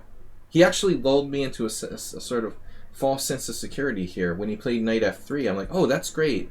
Now there's not going to be any like crucifixion with h4, h5 style stuff. He's cutting off that diagonal. The classic idea is the exchange sack. This type of position is like devastating. h4 and then whatever, h5, knight takes h5, rook takes h5, pawn takes h5, game over, man. I mean, maybe I could hide out my king on c7 or something, but this is the general idea. You have all kinds of crazy sacrificial attacks when you play knight c3, not knight f3. And he lulled me into a sense of security now. I'm like, okay, it's a harmless knight f3. What is that? You know, big deal. So now I played this. But after the game, I was wondering, I wonder if I should have played h6 like this Miroslav Huska did. Look at that other game, man. The game we looked at, compare this to Warnacki's game. What is his bishop doing here? What's he going to do? Bishop f4, g5? You got a problem here. No problem at all. Yeah, I tried to avoid blows to the head as much as possible. Very rare, you know, brawls during poker games. That's my limited exposure to serious blows to the head. That I am Jovanska. You think that's the brother? Okay, I assumed it was the father. I didn't know that. Pass pawn 9999. I always assumed it was a father. I didn't know she had a brother. Okay, I don't know that much about the British like chess scene. Mostly like older generation. I know she's been around forever, but compared to me, she's young. You know. Yeah, this is stupid. I mean, knight f3 is bad. He shouldn't do that. You know, again, this makes way more sense. Now if h6, there's a game here. Igor Glek was black.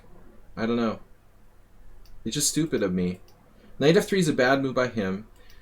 g6 wasn't as good as h6. Now he plays knight c3. Now I can play h6. This is still fine. And then h4. I thought this was... Coach you're American. Don't get involved in the soccer discussions with these like British and European people. You're just going to get annihilated. Alright. It's embarrassing being an American trying to talk about like football with like British and European people. I don't even want to get involved. But yeah, compared to hockey, getting hit with a baseball in the face at like 95 miles an hour, that's always good too. h4. h4, I was like, oh man, you're crazy. I played h6, bishop f4, knight f6. And amazingly, this position happened in a game. I never really understood this bishop on f4 thing in the Dutch. Yeah, you can get injured in football in England without playing football. Mozart's here. What's up? After 10 years of living in Europe, I can't figure out.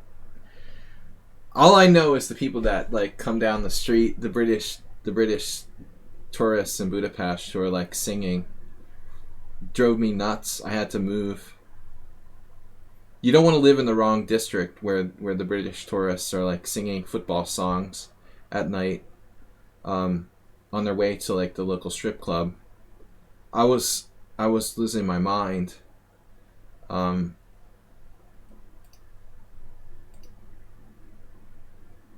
Knight f6, queen c2. So I liked my position. And I got a little overconfident here.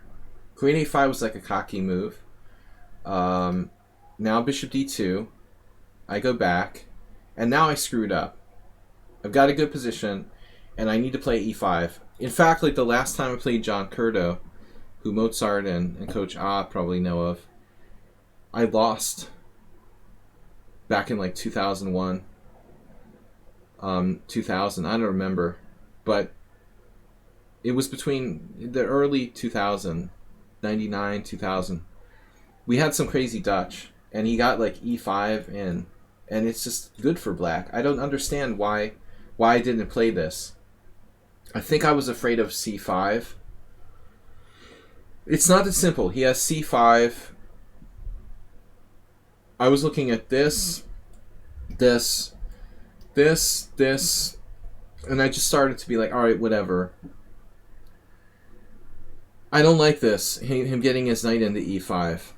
I'm just not used to playing the Dutch, Bijak. So you caught me off guard. But I played a really stupid way here. You know, I should definitely play e5. You should play c5, and this is like the critical position, I think. Kurdo would play e5. He was like a lifetime Dutch player. So what's the deal here? I don't play e4. I play e takes d4, of course. Well, that might win a pawn, actually. He's got a problem here. cd4 or ed4, cd6, queen d6. Oh, and there's crazy computer moves with like knight b5. Okay, so this is really weird. It turns into a weird Leningrad Dutch eventually. Queen e7, knight b takes d4. What are you going to do? Are you going to castle queenside? This is crazy. It looks like black could get the upper hand. I mean, based on knight e4. But I didn't play e5. It was so stupid. You know, this is such a stupid move. Bishop e6. Passing up my opportunity to play e5. That was a huge, huge blunder. We both played this game kind of crap. You always play knight h3 system against Kurdo's Leningrad Dutch. Oh, once I beat him with that. Very badly. Yeah, he didn't play well against that stuff. The sidelines. Yeah, more modern ideas. But that's actually, you know, I lost to him in one of those where somehow it was the weirdest game ever. This is this last game I'm talking about. I thought he was done. You know, he was like in his late 60s and, oh, he's old. We ended up in a middle game where my king was on h3 and his king was on h6. It was like absurd. Like all the pieces were on the board, but his king's on h3 and my king, I mean, it was reversed. My king's on h3 and his king's on h6. Like in front of our pawns or something. It was bizarre, you know. It just, he created this like chaos and somehow I got confused and lost. Anyway, b3. Never underestimate old players. Knight on bd7 and then bishop h3. This is such a strong move. Actually, you didn't play that well in this game to start with, but now like it's like evolving, and now my bishop is stupid here. It's somewhat on Sound's fault because he had some Dutch recently where he did this maneuver against me, and it got in my head, and I tried to do the same thing he did. But now I'm pinned on this diagonal, and then I need time to play bishop f7 and e5, and I don't have enough time. Now white's threatening e4, and it's like game over. You know, if he gets in e4, I'm just busted. e4 busts the Dutch. And we saw this in an earlier game, Warnaki's game earlier today. If you get that in, this is the move that crushes the Dutch. But what about it? Why didn't you play it right away? This looks perfect. You got perfect connection here. If I take, you take, and I guess you're afraid of this diagonal. But it's really, it doesn't look like that big of a deal. You're pretty solid. Black is just like backward along the e file. And you're going to castle it at will. You know, castle kingside. This was a really nice game by white, you know, after being kind of clumsy in the beginning. All of a sudden, I'm like clearly worse. Castles, that was too hesitant. And maybe again I have a second chance here to play e5. I mean, he can play e4, but I should play e5. I guess he takes, I take, he plays e4. And then I would do something like f4. And then we'd have craziness. Where I don't know if I do this, and he has some crazy breakthrough in the center with like e5. Or if I try to play like I did in the game, Kurdo-inspired pawn sack with knight h5 and trying to get into f4. It's not just the Dutch, I mean, the closed Sicilian, these type of pawn sacks are normal, but this is basically trying to get the initiative by sacrificing a pawn. But it's going to be very close. But I waited too long. He waited too long. Then I finally played it. He answers with take. Here, I might be able to take with a knight. Maybe that was... Maybe knight takes was more sane. Knight takes, pawn takes, e4, f4.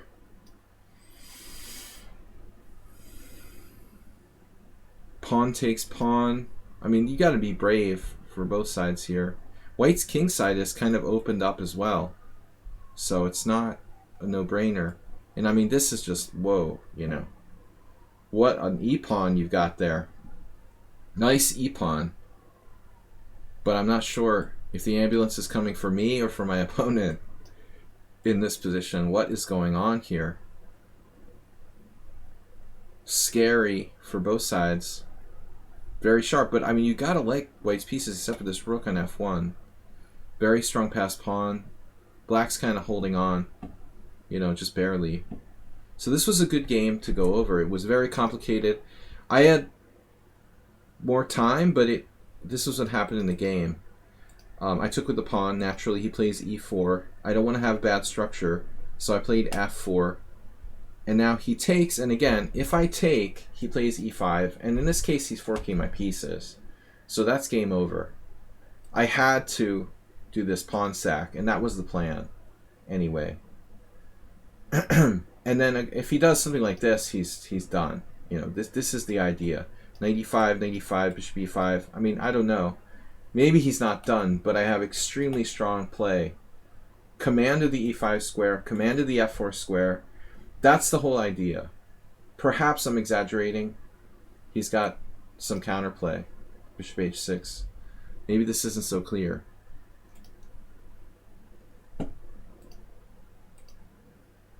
Yeah, I have queen takes. I got to keep h6 protected. But anyway, as long as I can stop f4, everything's okay. But can I stop f4?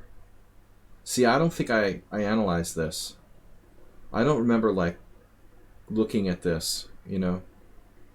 He does have a lot of weak squares inside the position, behind the line of the pawns, the empty space. But black is down a very important central pawn. So I'm not really sure, but I don't completely trust my position. Well, yeah, I mean, your king is like blasted wide open. So I like the way you played it. I think this was best. f5. Yeah, you've also got queen e7 maybe. So no, it's no question. Like, he played the best move. And then I'm like, both of us are low on time. It's just a blitz game. I took, and then he freaked me out. I mean, I think he should play bishop takes f5.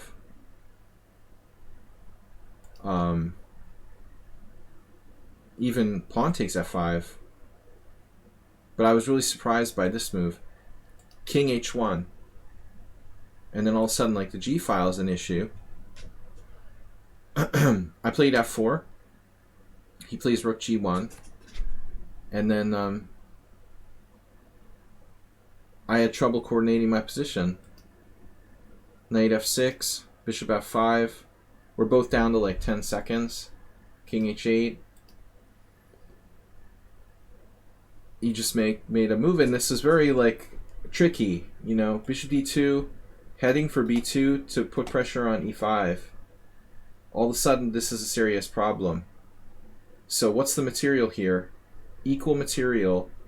Position's very open. But I don't know. I mean, it almost feels like black has less space. Like the pawn, I mean, the bishop on f5 is like an extra pawn that just gives him a space advantage. Queen e7 was probably okay, and now he targeted that. That was very nice play by white in a situation where he has like 10 seconds left. Well, there's an increment, but still.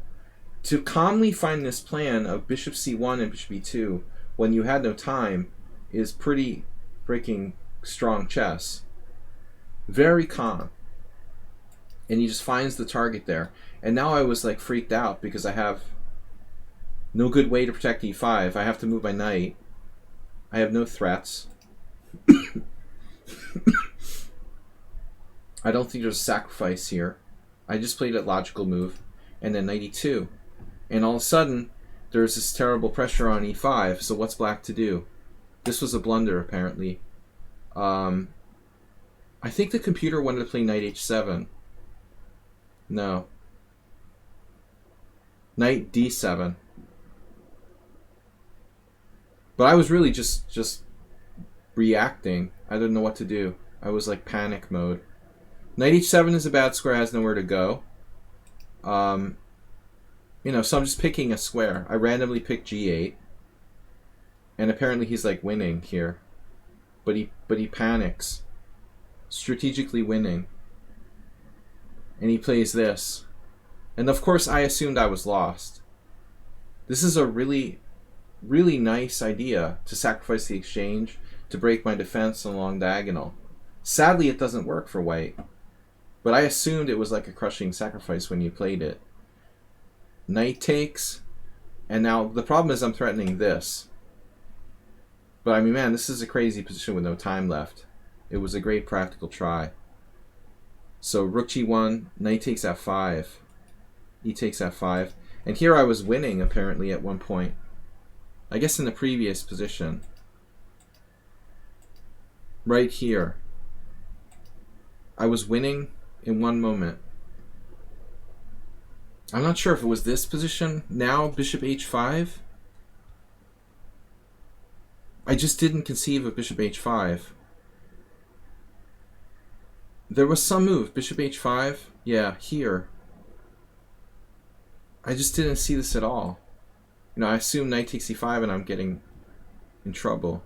But I just didn't see this. I didn't see that that's dropping. So I'm totally winning. And I was just too panicked in time pressure. So yeah, you messed up with rook takes g7. And I messed up the following move. Just playing the obvious like knight takes f5. But this eliminates your bishop, but now the pressure here is brutal. Plus you've got knight takes f4 now. It's like every single one of white's pieces is all over me now. You know, even though I'm up the exchange, my rooks are doing nothing, and my king is totally... This diagonal is gone, and then he's got this diagonal too. So I'm just like lost, I think. Queen f6 tries to hang on. It's ugly. He's got this. And then like knight g6 check is coming in. And there's practically no way to defend. I don't know if there's any way to defend here. I would doubt it. I guess king h7 or something. Is there any way to defend? King h7, but white's clearly winning at this point. Yeah, I missed my one opportunity. Check, takes. This is crushing. And still, maybe not. Maybe not. Can he build up more pressure on e5? I mean, even like this? Yeah, maybe you can just wait and increase the pressure on this even more. I mean, knight g6 is a natural move. Maybe it's good enough. Oh, no, here I have queen f5, right? I'm still alive. Yeah, this was terrible end. I just didn't see I could play queen takes f5. It's totally possible. I'm winning. Yeah, we made a lot of blunders at the end. So, I'm just not used to playing in time pressure. And this is lost now. And he wins. Yeah, so a lot of blunders. Actually, we have 10 seconds and 3 seconds increment. So, I panicked too much in time pressure. Alright, thanks for sharing. This is Princess Chess Number Game 6. Thanks everyone for joining me.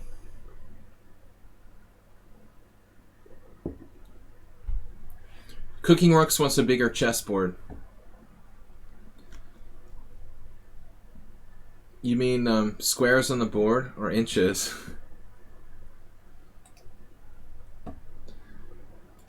I know they make different size checkers boards you can play on. LeeDrafts.org. Alright, so this is Princess Chess playing against Angelo Young. e4, e5, knight c3, knight c6, bishop c4.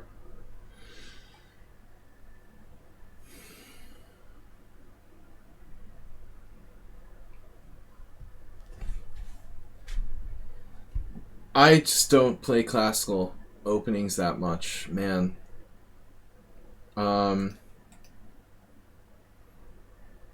You know, personally, I feel like against the Vienna, black should play knight f6. I don't know if Princess Chess is here. I didn't see her chatting, but what do you have against knight f6? It's more active. It puts pressure on the center. Knight c6 is like, you're not developing the king side, and you're not attacking the white position. This is an inherently more aggressive move. You're attacking the enemy pawn. This is just like a random developing move. I feel like knight f6 is way more incisive. It gives black, you know, or should I say gives white less like active options. I'm not saying like after bishop c4, you have to go into this critical line with the Frankenstein Dracula, but it's probably best.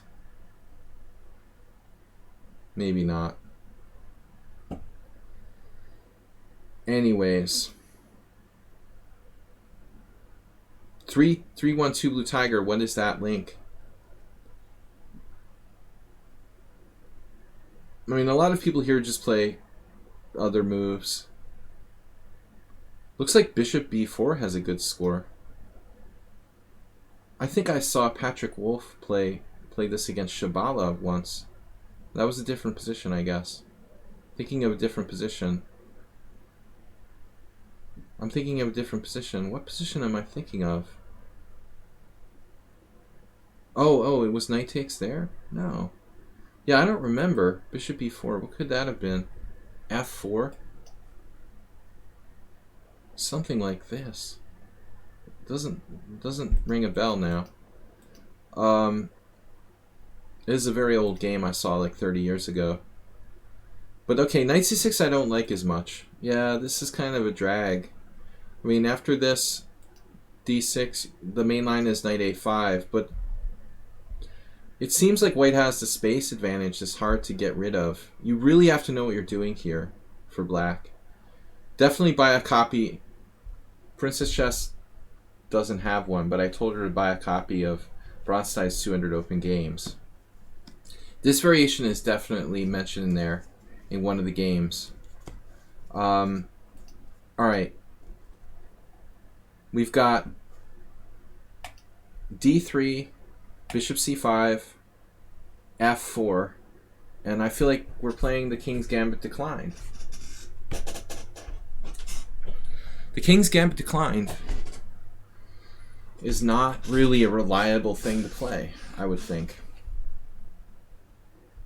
So we've already screwed up, essentially. Where did we screw up? You have to go for this or this.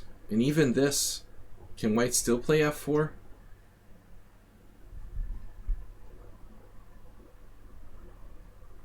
Asterbait was here, but I would recommend knight a5. I agree, it's not so fun. I wouldn't play knight c6. You know, it's just not. I just think this is so much better to play knight f6. This doesn't scare me. We have d5. Everything's fine there. Bishop c4.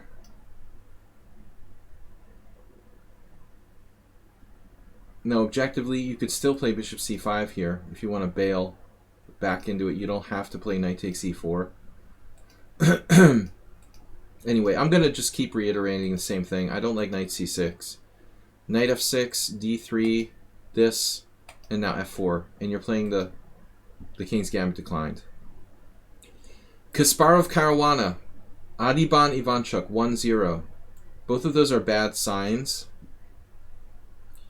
When Ivanchuk is losing to Adiban and Kasparov is beating Caruana in 2016, I don't like our position.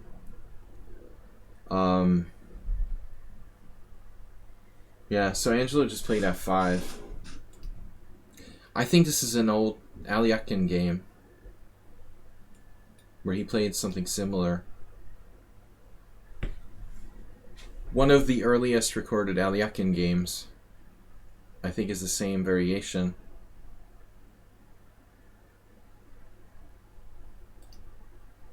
So we've got f5, knight a5. We had to do it anyway. Yeah, I lost to someone on sound in some kind of line like this. c6. Controlling d5. Wow. So b5. I mean, I don't really love b5. What we want to do is get in d5 somehow.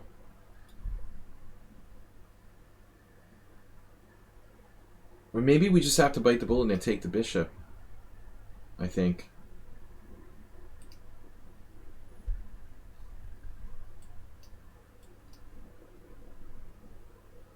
There's like no practical games here. The engine is saying about equal, but now it's drifting toward white again. Yeah, I mean, it may be equal, but it's like easier for white to play with that space advantage. Black's advantage is like the bishop pair.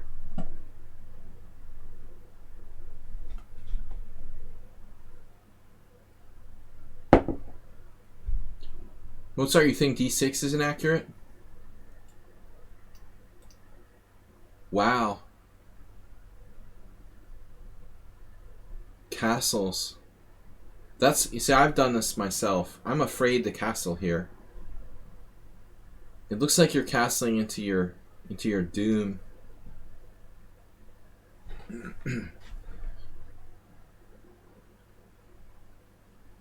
Like, I get that this might be survivable. But what are we doing after f5? So it's something similar.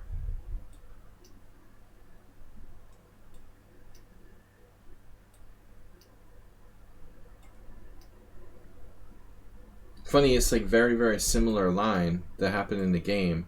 Black is committed to castling. I'm not sure if I buy this.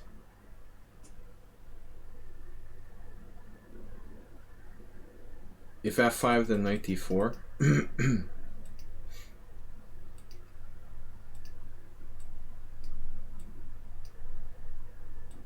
There is one game here.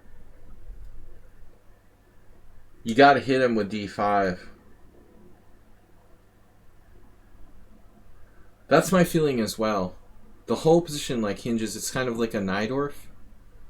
Like the whole thing hinges on hitting white. You gotta hit white back with d5 in some way. Because if you can't, then that f5 just like leaves us stuff for space. Wow. You actually saw this position on the board. Interesting. And it's better for black. So I guess f5 is considered a mistake. Interesting. Well, that's instructive. Thank you, Mozart, for sharing that idea. Because I was also reticent to castle myself. Not being really a native e45 player, I feel like the attack on the king side is going to get me. That does seem interesting. So I think I had the exact same position here on my stream as this. But I feel like b5 doesn't solve our problems. You know, it just creates like more pawn weaknesses. And if we try to play d5, well, there's just another weakness there. The goal is to break the center open with d5. Here there's a game, Trapple, from 1972. I mean, this looks weird, you know. Okay, eventually we'll play d5, but we'll be dead by then. You know, can black... Maybe black can do something crazy like queen b6. Is that what he did? Does he play queen b6 at some point? I had a game like this, yeah. I had a game very similar to this against someone on Sound where I tried to get out of the pin. But white is like taking and playing knight h5 and coming in there over on the other side. Yeah, I mean, I don't know. It's possible. It's a weird brand of chess. So, in the real game, this is what happened. Wow. And then black played a6, which obviously looks really slow. Yeah, so you're saying, like, in general, the knight is stronger than the knight. Yeah, I mean, if you have to choose between knight on d4 and knight on a5, there's no question whatsoever. Absolutely. That would eliminate the possibility of the active queen f3. Yeah, I agree with everything you're saying. This is a slow move. And, you know, I guess at this point black has the option of queen b6. I mean, what else? Try to castle queenside, but this pawn.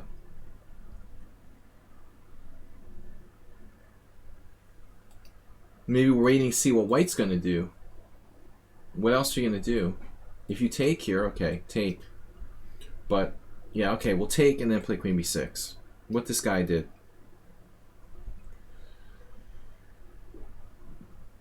I'm pretty sure I had a very similar game to that. a6 is too slow. Queen g3.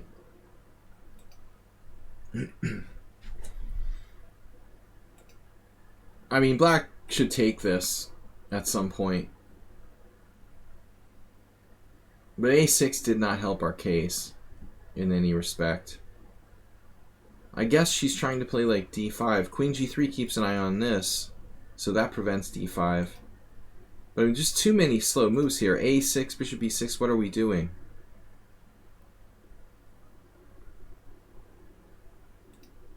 In itself, it's probably not a bad move, preempting any sort of d4.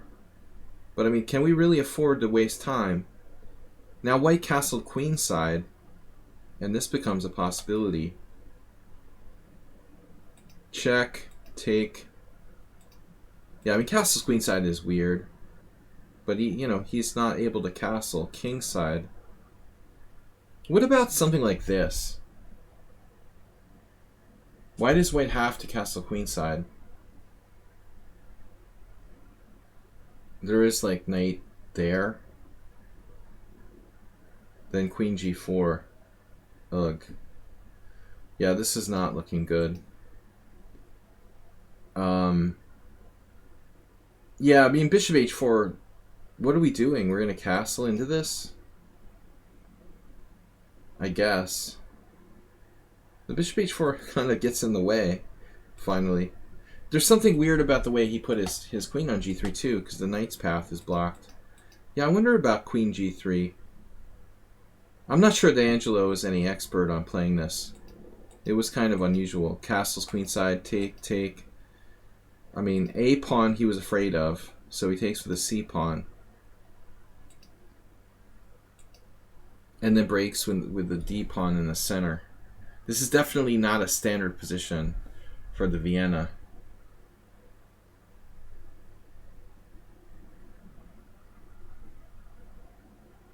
So if b4, what's up with the e4 pawn?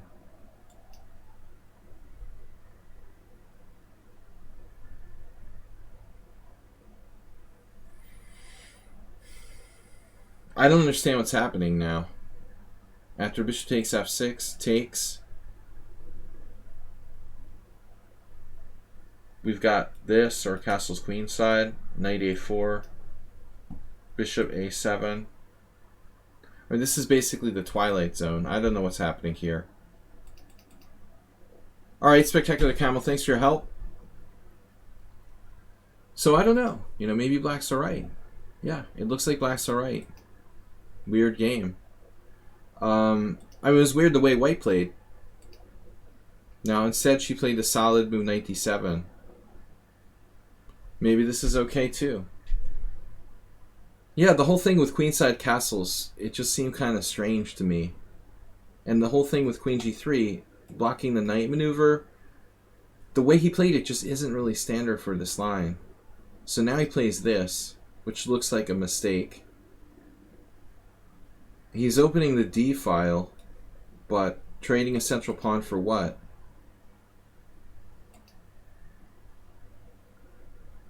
He's trading the D pawn for the D pawn. That's probably beneficial to black. Now after f6, you can castle kingside.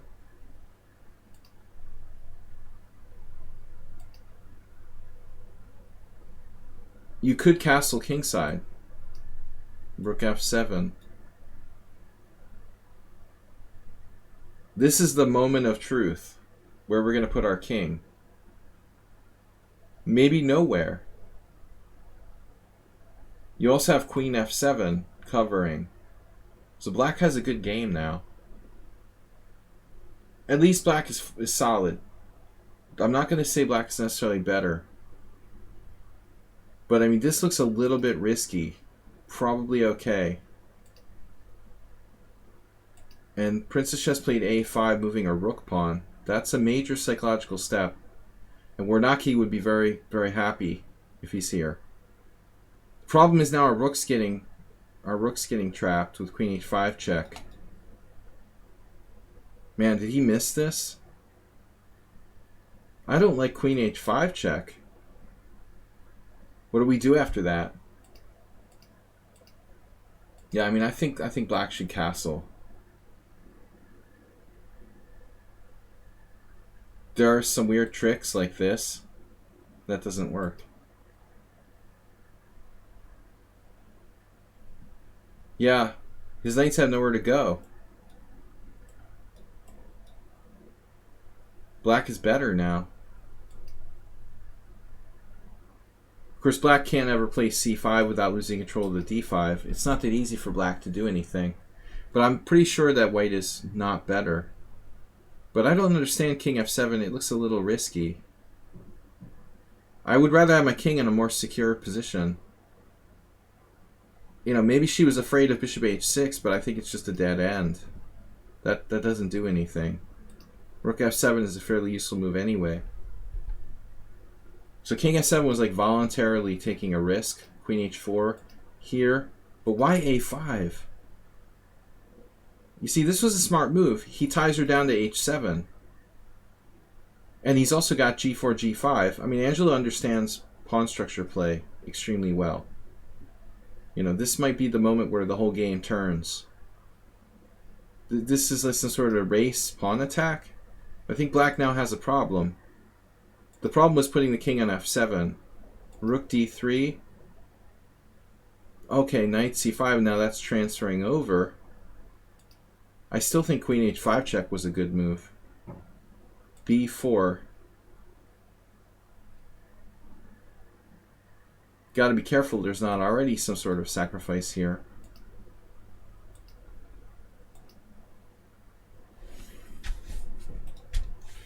Can tie white down to e4. Actually, black has g5. It's kind of risky. White might have piece sack. This is just too routine. I don't like our king here. Rook d8 is slow. Can we play c5 and try to bear down on that?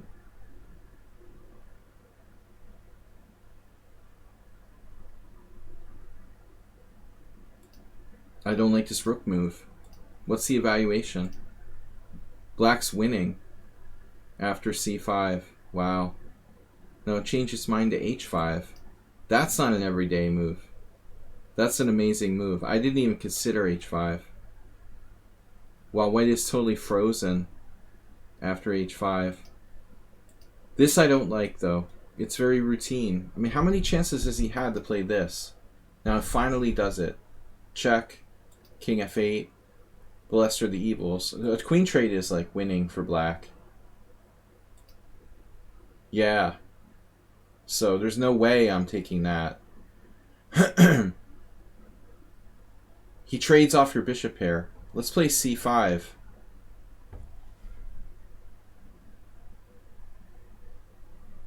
No, I mean after c5, I think white is in trouble.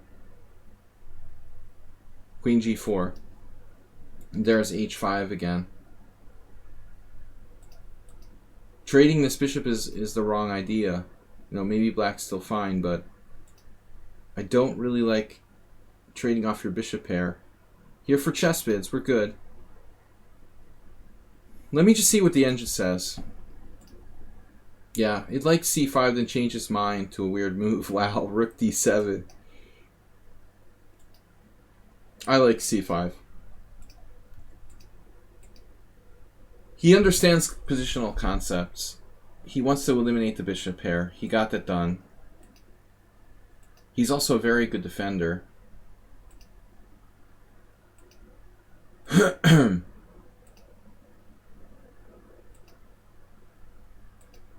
That was annoying. Now, wait, it just happened there. Okay, so that's hanging. Now there's a problem with knight h5. But you've got g6. You're threatening to take the piece or not? Maybe as perpetual.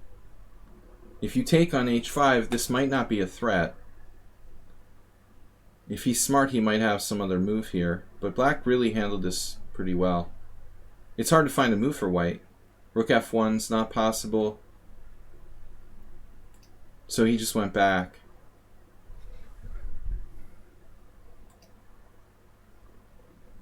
This is good.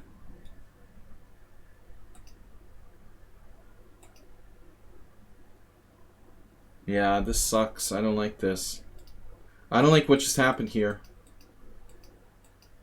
With takes, knight g3 and c5. Man, if we could only trade queens. Now h4.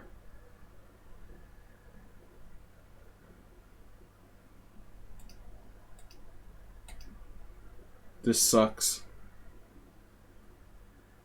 I guess the best shot is g5. Keeping it closed. Because she has a very strong threat here. g5, knight f5, rook d2. And we're coming in with like... Never mind. Well, queen f2. This isn't clear. According to the computer, black is winning. But I think you have to keep it closed. Of course, it's scary with the knight on f5. You have to keep this closed. You know, and this is scary too. But I mean, you got that 7th rank, and this looks very dangerous for white. Check. King e7. No. This is a problem. h6 is a problem. How fast can black attack here? Pretty fast, right? So we ignore the h pawn. You just play this. Yeah. All right. Rook d2, queen h5 check. Well, I mean king e6, I guess. But he could force a repeat of position. Probably. What's happening here? To draw by rep. I would take a draw with both sides. What about rook e2? After rook d2, rook e2? I mean, black's just crashing through. It's over. The c3 is like killing. White's lucky as perpetual. This is gonna just annihilate white. Like c3 and the bishop. Man, it's really close. But I think this is a huge mistake. Check, takes. Now the king is kind of shaky. Maybe she still has something.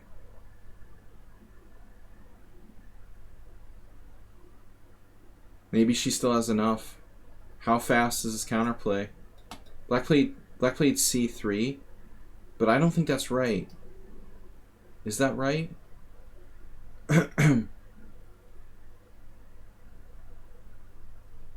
It looks slow.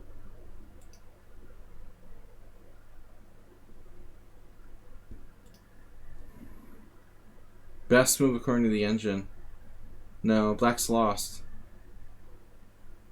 It is the best move though, apparently. c3. Knight f5. It's lost. Damn. So like allowing this was losing. After h5 you have to play g5. Or you're like busted. And it's probably equal. It'll be some sort of perpetual check. That was a very good game. Very unclear. But she let it get opened up. Yeah, white didn't really deserve to win this, but he's just too experienced not to see the win.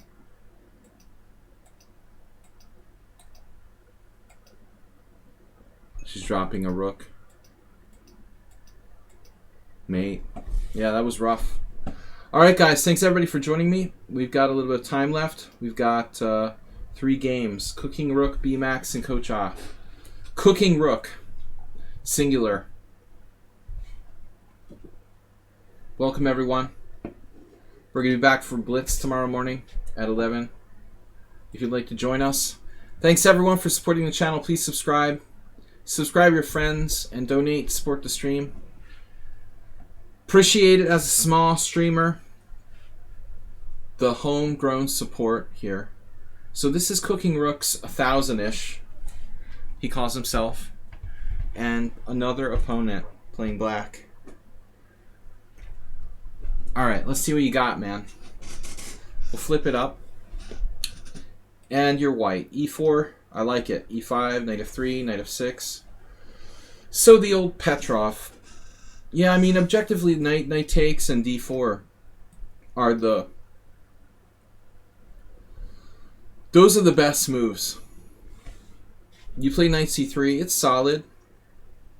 Knight c6, and now the Scotch. I like the Scotch better than the Scotch 4 knights, though. Objectively, it's more dynamic. I don't think the Scotch 4 knights offers white any real chances. But at this level, it's alright, you know. Worst case scenario, it's equal. At the Grandmaster level, the Scotch 4 knights is kind of deadville, objectively.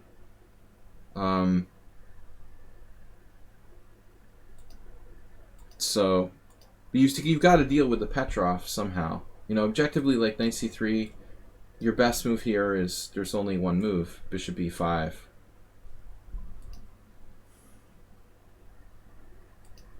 There's no way to play a Scotch against the Petrov, but you could play something like d4 if you want to. I don't have a big love for the Scotch 4 knights. It's okay, but it's definitely not a threat. He takes d4, knight d4, bishop e4, and there's nothing. We have to take. Black takes to the b pawn, bishop d3, d5. See, even the average another opponent knows this. And now after ed5, what's interesting is, for a million years, everybody always like played cd5 here. But a not so well-known fact, this happened in the candidates tournament too, in one game. Black can just castle. Like this is even more accurate for black. If white's greedy, he like takes another pawn and like takes his life in his hands or something. This happened here with Mitkov against Candela. That's an old game from '97. I didn't realize what an old game that was. Yeah, you just have to transpose, though. Objectively, it doesn't have any real value. So it takes, castles. Although, you know, it does have this. It avoids queen e2 check. There's a line where white plays like queen e2 check. Anyway, cd5, castles, castles. So, okay. This is played by Nimzovich 100 years ago. I don't know what the best move is. You know, bishop g5 is his main line. You didn't play that.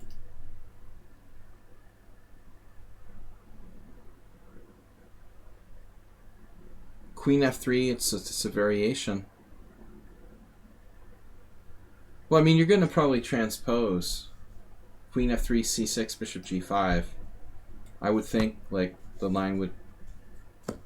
Wouldn't this be normal? In most cases. I don't know if there's anything wrong with queen f3, though. Is there anything wrong with it? Does he have bishop g4? There may be a problem.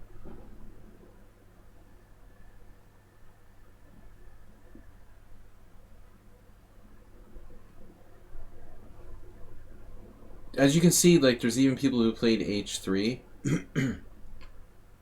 So I guess if you want to be really safe, you can play that move to avoid any pieces visiting you in the near future at g4. But just so you know, like, this is absolutely the standard variation. bg5, c6, queen f3, and then black has all different moves. This is not even like a really big threat. You can see like people actually play h6, bishop f6. If the queens get traded, you have to be like Magnus Carlsen to win with white in this kind of position. Maybe Magnus Carlsen could win it somehow, but not so easy. So, alright, he tries to take advantage with bishop g4, and then so this is the natural move. Queen g3. Queen is not an up-close piece, it's a distance piece, so you want to always maintain your distance. This is a choice, this is your only other move. Queen g3 normally, if bishop d6, you have bishop f4, and if knight h5, you have queen takes here, and I don't know what this is about.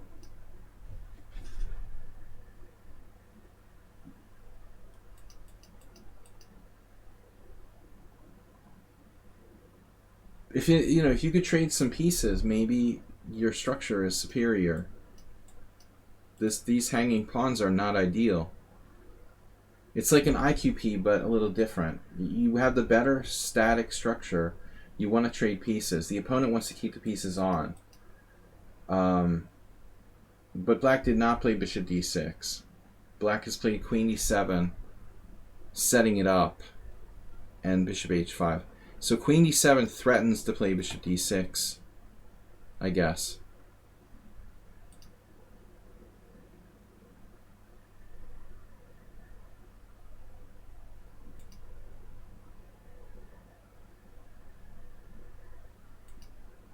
This is exactly what happened. No, this is analysis. Alright, so you play queen f4. Alright, I guess if bishop d6, you can bring the queen over here to a4. But your queen is, I would say, out of play. That's the safest option. There's very bad stuff that could happen. Maybe rook attacking you. Your queen is not ideal here. It has no retreat back like in a Scandinavian. I don't like it. Its placement there. So now queen d4. Well, you got c5. Yeah, you should have anticipated that. Pretty obvious move. Yeah, I mean, I don't know. Maybe queen g5 is not so stupid as well. You might be able to play this. Because what's he going to do? h6, queen h4. He still can't trap your queen. This is just hanging. How stupid is queen g5, actually? You're threatening maybe knight takes d5.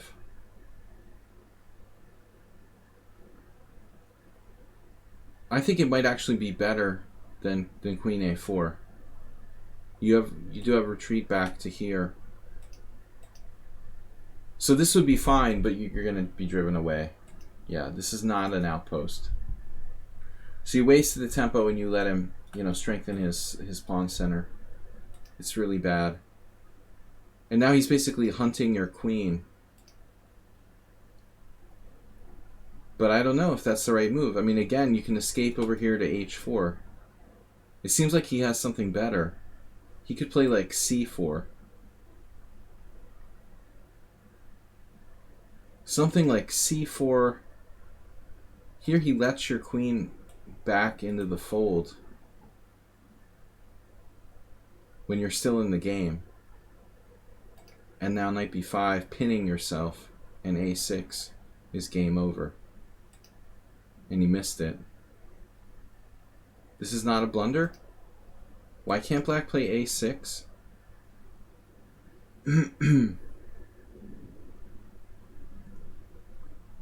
Yeah, absolutely, Coach Ah. G3 was the best in that position. And that's the only move that was ever played. His move, queen f4, was a weird Weird line. I think it's over after a6. Am I missing something? I don't see a move for black here. I mean white. Whatever. I don't see a move. This looks like it's over. We're just losing a piece.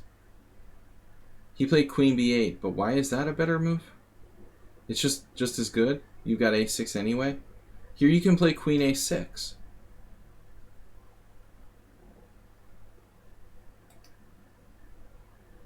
So I don't understand why he shouldn't play a6 instead.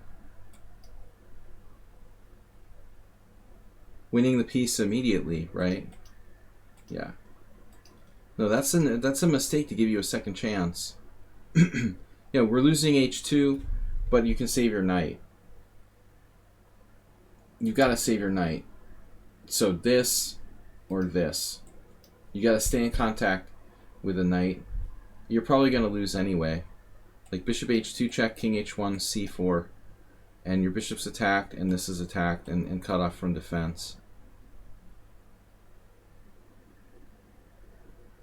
Yeah, I mean this is not good. You're lost here. So queen b8, bishop g5, and now he has c4 or a6. But not that move. That's very fortunate. And I wouldn't mind trading queens, but this move is fine too. So he just threw away his whole game. Just to win a mere pawn.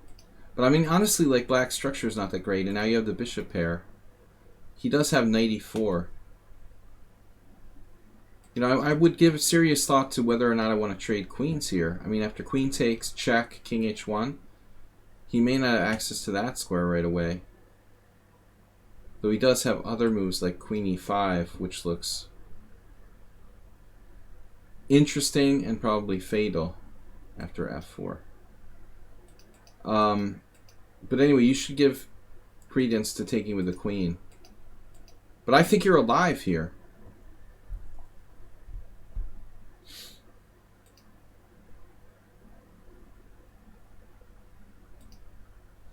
Pawns are people too, right?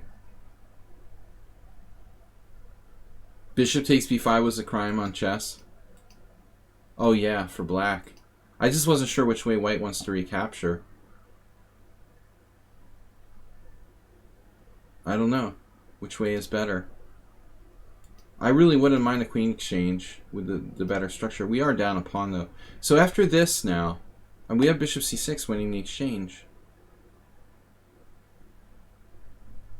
Yeah. You're better. He does have this. But I'm still liking your exchange.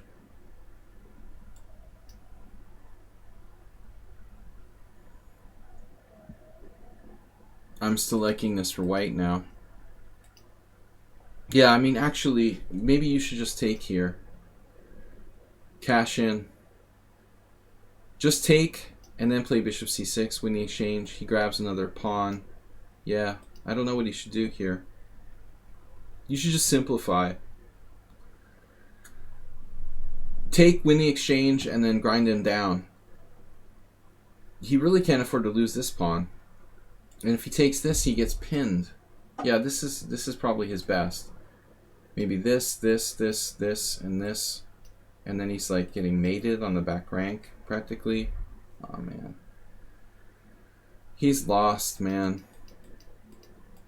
Bishop takes c6 was a crime on chess. Bishop takes b5. Yeah.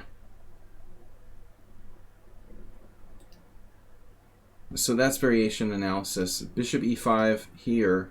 He just takes. Alright, we still want to grab this. We still want to win our exchange. Eventually tell me you found it. No. You didn't see this idea. This is not good. He escapes.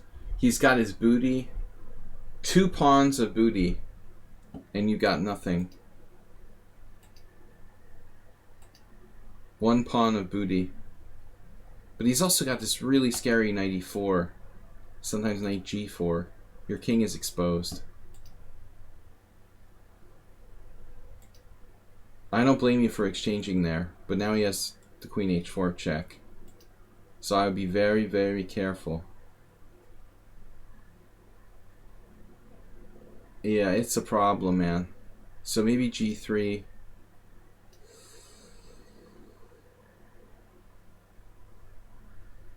Touch and go. I don't know if you can save this position.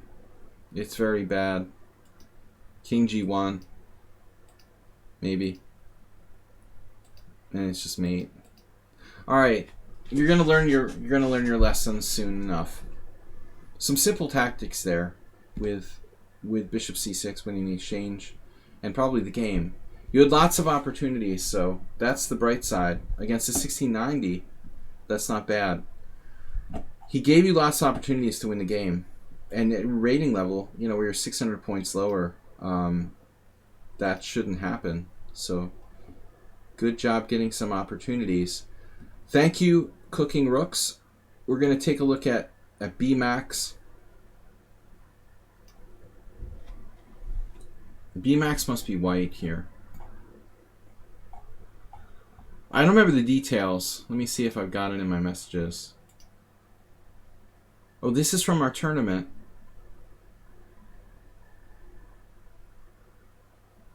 Who was this against? Uber driver. So tough opponent, very solid. Cooking Rooks, thanks, man.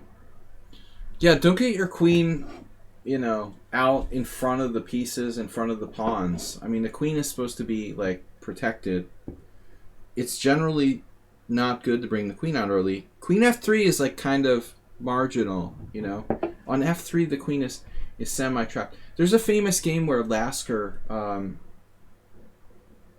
saying Lasker, but it's Steinitz, I think, had a game. Very complicated game. Steinitz in the World Championship match where he was playing, can't remember. One of Steinitz's World Championship match games where he got in trouble early with the queen almost getting trapped on f3. Yeah, you got to be careful there. Yeah, maybe against Chigorin. There was this game. It was an ending he lost.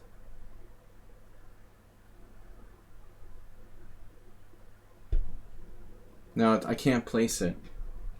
e4, e5, bishop c4, knight f6, d4. Takes, knight f3. I just don't like the 4 knights scotch for white. There's nothing there. But I think it's playable up until the master level. That's fine. You know, eventually you'll have to branch on to something else. As a starter opening, it's fine. I think when you see like top level players play the Scotch 4 knights, they're just like looking for a draw or something. They don't feel like playing. It's not the same as the Scotch though. Like the Scotch is very sharp and dynamic, but it seems like those 4 knights variations are just dead. There's not that much to do. All right, so a very interesting opening here. The Urasov Gambit, which is driving me crazy before. This is very interesting, but very few people are willing to go into this with black. It's probably enough compensation.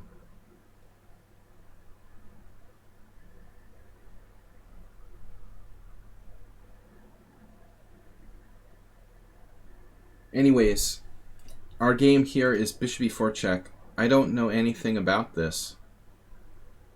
So Uber Driver played bishop e4 check.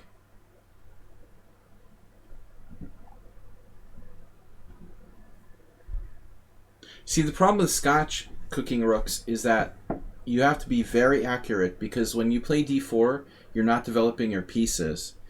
And in the Scotch with white, it's extremely sharp. Black can get like one move ahead in like terms of piece development. So like one inaccuracy and you could get smashed in the in the kind of normal Scotch. So you really have to know what you're doing. You force black to give up their center, but you kind of lag by one move in terms of piece development. It's a little bit careful. Like, you have to be quite careful.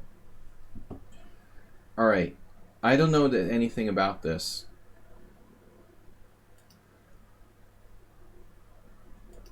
But I'm always looking for something for black that I could play here. So let's take a look.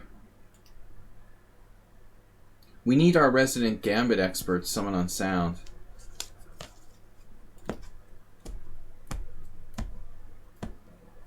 Did anybody recall talking to me about this? This seems strangely familiar.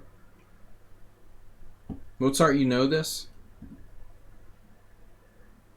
I'm out of my depth in this stuff. There's hardly any games. I mean, obviously, like, Castles looks interesting. Man.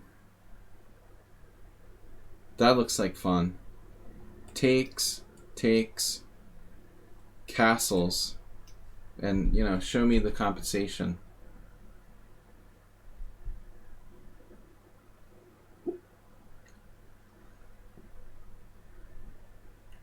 Is E5 anything? I'm just in a really random variation. I'm curious about this. Bang. Crazy position. Takes. White can't trade queens. And so there's this. This is just like unexplored variation. Totally unexplored variation. But I'm just asking myself an obvious question. You know, what happens if castles? Everybody castled. Nobody had the guts to take this pawn. But I mean, maybe it's actually... Yeah, so B takes C. Whoa. So you take back with the B pawn. And Uber Driver played bishop F8. Yeah, that's crazy. It's not the French, man. I had been interested in being a more positional E4 player. Yeah, I recommended Michael Adams as sort of a very good strategic E4 player. Karpov, you know, the early Karpov always played E4 in his early career. But I think Adams was influenced by Karpov a lot. You know, he was a little sharper in his positions, you know, that he liked to play, but I think but no doubt Karpov had an influence on Adams. B Maximus is saying Leko is good. Poor Leko. Leko's very theoretical. He gets a lot of bad rap for the draw in this game. Alright, B takes. He wasn't always like that, though. I mean, when Leko was younger, his coach was a Dorian. He played a lot of sharp openings. The Svechnikov, you know? I mean, the Grunfeld. Only later, after like lost the World Championship, did Leko, after losing his World Championship bid, did Leko become like Mr. Draw. B takes C. Yeah, this is crazy. I mean, why would you play Bishop F8? So why not Bishop C5, E5, D5? That's clearly the way it's supposed to go. What's the analysis here? Standard takes. So this is the way he should play it. I don't know. But you know how it is. It's not really considered like a sound opening for white. So Bishop F8 is crazy. You didn't want to refute it?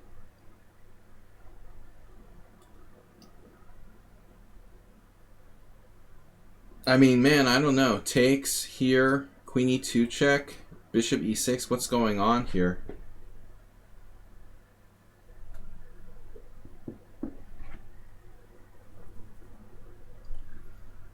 He was the last challenger to lose a tied match. I mean,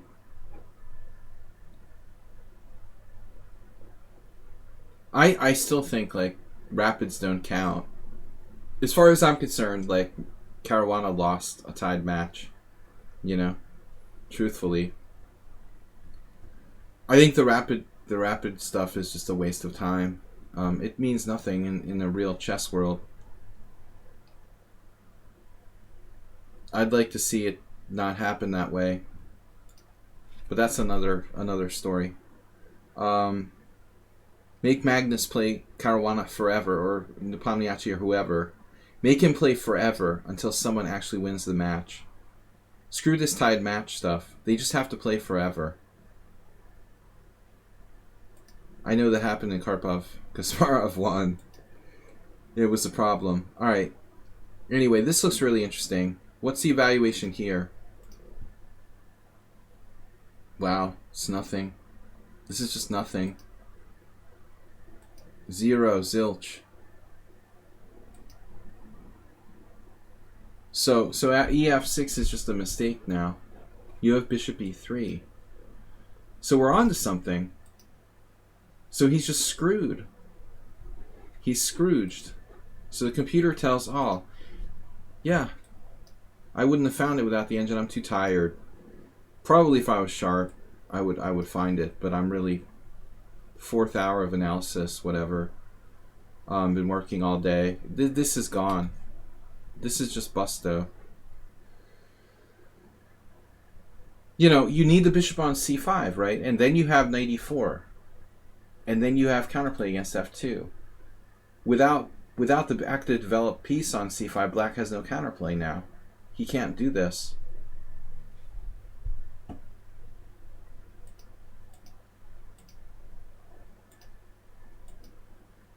So now, I mean, black is alive, sort of.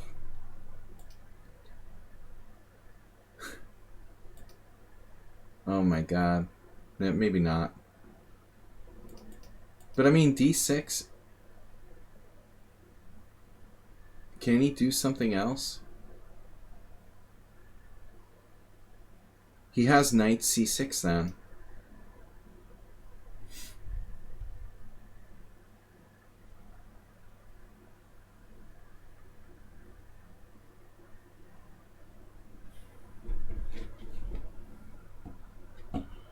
Knight c6. e5, d5. The same thing though, right? I mean, bishop e3. We're just done. It's hopeless. Black's position is like hopeless. What do you want him to play? Can he do something crazy like b5? I mean, what are we supposed to do? Everything is just like here, and he's busted.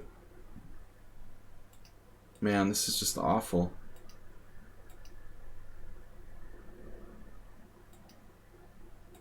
Alright, well, I guess he did the best he could. That's the best he could do. But bmax, like, bishop a3 is kind of a weird move.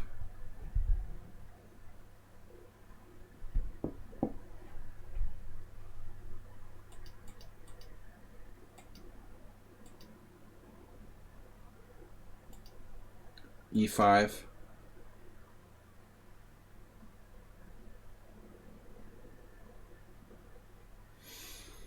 Yeah.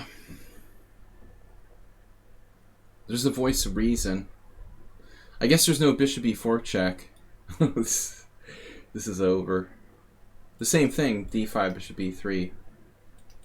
Oh man, poor Uber driver. Yeah, this is just bad. So he gave him a chance here. You gave him a chance. And I don't like the bishop on a3. But objectively, probably bishop e7 isn't that great either. What if black tries like queen e7? Maybe he could castle queenside and survive, right? His only chance if he can castle. So how do you keep his king in the center? You have to play like bishop h3. But then he can castle kingside. Somehow. Don't ask me how. I don't know how. I'm just suggesting that it's physically possible. g5. It looks bad. g6. This e5 is just a accident waiting to happen. But no one's arguing that black has a good position.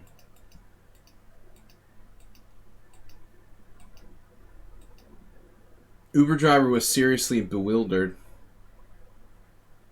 By the way, Mozart, we don't know who Uber driver is, but there's a suspicion that he's from New England.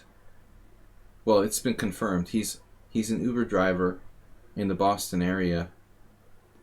And a decent player, around 2200 lichess. So he must be a USCF expert at least. But we never got his name.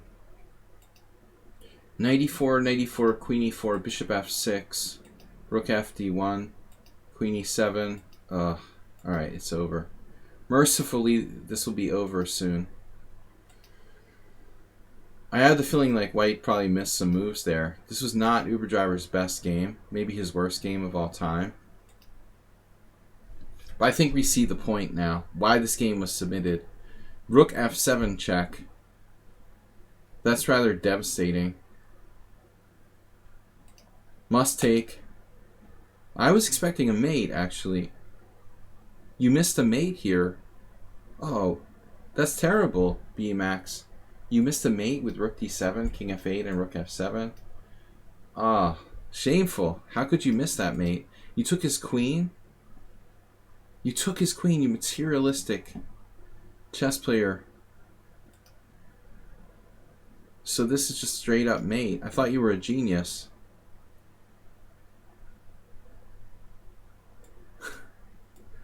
This is straight up mate. Is there a way to blunder the game though? Maybe you can even lose. King f8, watch the back rank mate.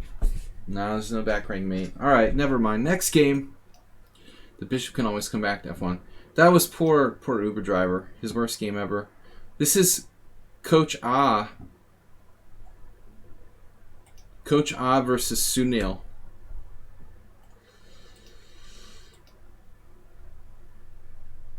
So Coach Ah, you're black. Oh, the Sunil Weremetry Grand Prix attack. Circa 1998. You said 1998, right? That's funny. I think I beat Sunil around the same time. But it's strange that he played bishop b5 against you. Because normally, like, Sunil was very dedicated to the normal lines of bishop c4. Against me, he just, like, impaled himself on, like, this sort of standard lines, which were just bad for white. I think I lost against him, as I said, in 1987. But he just continued to play this. Continue to play this even after he knew it was bad. Because he had won so many games, you know, against, like, weaker players. He couldn't stop. So it's funny to see Sunil actually play the Gingy variation. I guess he converted.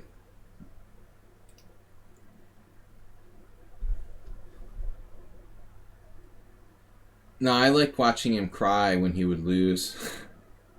He did that once against Kelleher. It was like, dude, Kelleher's like 100 times better than you. Why are you crying when you lost? You know, it was sort of sick. Bishop d3, d6. Alright, now here, I had the same game against Braden Bourneval. I remember that. Oh, it's a sick draw line. They like take here. I was ill. Knight takes d4, cd4, knight e2, knight f6, and Bourneval just like took on d4. Playing for a draw with white. I couldn't do anything. I just had to like try to win a drawn position and draw. But I mean, okay, he doesn't want to do that. But this line is really like not very good for white. One of Roman's like worst recommendations.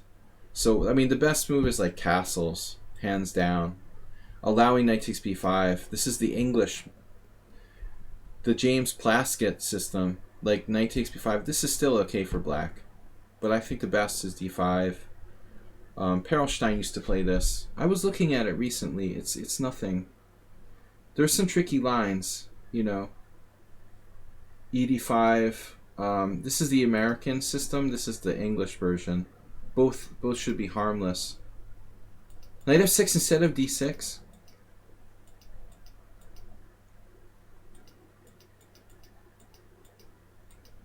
Oh, wow. I remember knight h6 being interesting. It's always hard to get the knight off of h6 though. But knight f6 right away.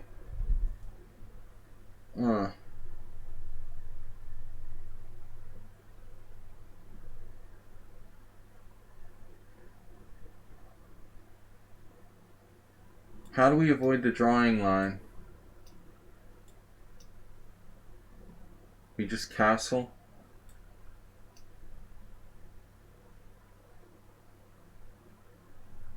And if they do this, knight takes, bishop takes. This is like another version, but maybe a better version. This is still not great. Oh, you've got some secret move here. Knight h5. Check this out. So Mozart is giving away his secret preparation. Knight h5, knight e2.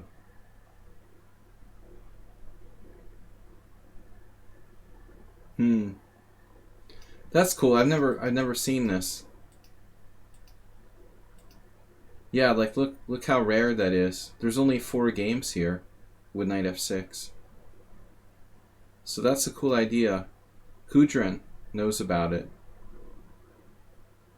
You can always trust Kudrin. That's from 2008. So it's known since Kudrin very carefully trying to beat a 2200. Not allowing the drawing line. Didn't know about that back in the day. Bishop d3, d6. Takes. Of course, Sunil doesn't want to do that. Knight f6, castles. This is just good for black, but this is a bad move. So all you have to do is castle here. Coach Ah didn't know that at the time. As I said, I would fear the sort of draw line, but now it doesn't work. Queen b6 and e5. So basically it's like c3 takes, and then, this has been played. There's this Hodgson game from 1989. But I mean, mostly Roman recommended this crappy game, but the knight sucks on e2. Look at the score here. Dude, Gingy was literally recommending the system for white in videos. This is sick, right? This is like one of his stock positions. b5, which I basically invented. No, it's not true. It was 1989 first played. I didn't know that when I invented it, though. I really didn't know that game was played. I thought I invented b5. But, dude, 5, 2, 7, 9, 11, 12, 13, 14. That's a good variation when black has never lost in 14 games. You got a really good line there, You should definitely play this. I mean, I always took Roman's recommendations with a grain of salt, but I never liked this line for white. Bourneville was right to take the draw. This just sucks for white. So b5 with a built-in minority attack. It's defended by queen b6 check, king h1. The knight has nowhere to go. It's just automatically better for black. Perelstein managed to draw with a 2200 back in 1998 when he didn't know better. Knight g3. See that knight on g3? Where does that knight go? So yeah, this is a move, dude. And this happened in a game I had with someone. h5. This is probably a strong move. h5 is best. h5 is maybe best. That's sick, man. h5. This is seriously the best move for black. And we're punishing the knight on g3. Anyway, I'm going on a lecture about the opening theory. But queen b6 isn't accurate. Okay, king h1. Maybe Coach Ah, maybe this isn't bad, but I think the pawn comes down and hits your queen in some lines. He might be able to harass you. There's some good players. Wow, Farintosh had a game in this line in 1992. That's crazy.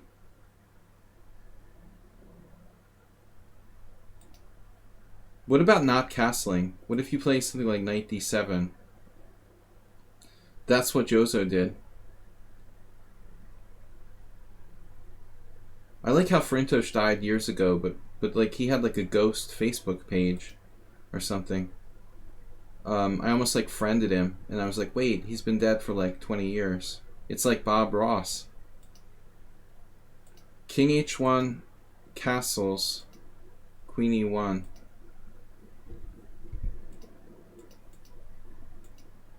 Yeah, this is like a classic risky move in the Grand Prix attack. If you play this, I mean, normally this diagonal is the problem. Here his bishop's on d3, so it's not that bad. But I would be very cautious about playing e5. The problem is the setup with queen b6. What about knight d7 again? Shekashev did this against 2200 and lost. That's a bad day at the office. A grandmaster who loses to a 2200. But this is definitely a natural move. You're moving away from the king side. Bishop c4, knight c5. He drifted. Norman Weinstein, 1973. So this variation has been around for a while. e5, best move according to the computer by Coach Ah. Logical attacks your center. You takes the d pawn. I was talking to someone about the structure today. White has to be careful when he plays this pawn capture. You know, black ends up with a better structure. Oh boy. I was hoping that he would take on e5, but Coach Ah takes on f4. I'm not sure I like that move, Coach. I don't know that it's easy to play this position. You have the probing move like bishop g4. You could bluff that you're going to give up your white squared bishop. What about d5? Can we blast him? Just d5? What about this? You know, if he takes, we play like e4 and try to like kill him. This looks extremely interesting. This really looks good, man. d5. Computer likes your move. But d5 is up there in the top 3. It's close. Wow. I didn't like your move on principle. Structurally, it activates his pieces.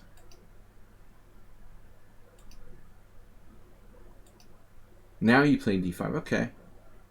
You did help his development a little bit. I don't like grabbing this pawn on b2. He plays e5.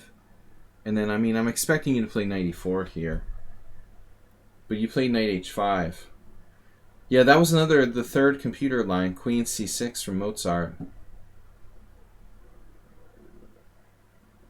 Putting pressure on e4. That was door number 3. With the idea of knight g3 and h5, h4. Building the pressure against e4. The misplaced knight. The knight is ridiculous. So all 3 lines are probably good for black. It seems like there should have been some way for him to play to take advantage of her queen on b6, but it just didn't materialize. What about knight takes f4?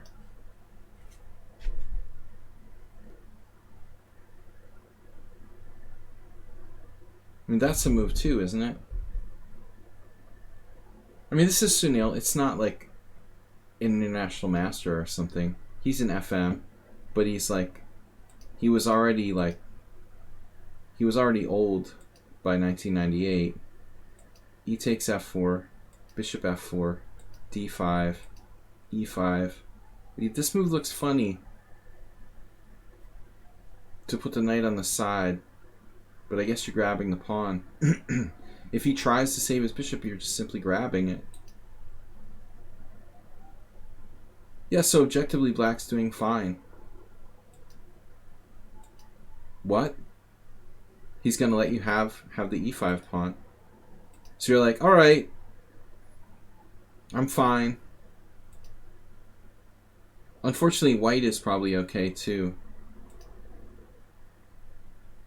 It looks like he has enough compensation in terms of activity to be equal.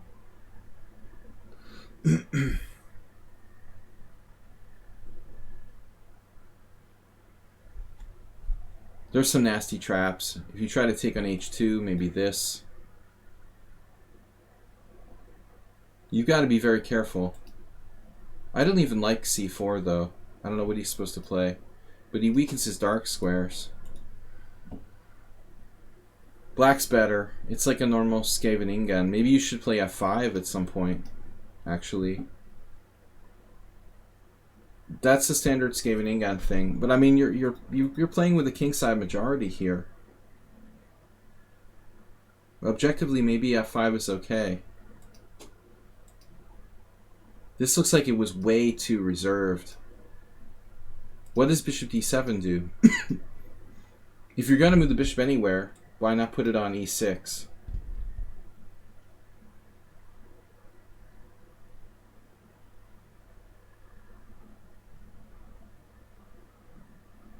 I mean, you're at least equal here. But that does look slow. You're asking for some sort of crazy sacrifice or tactics or something. Damn. Does he actually have it?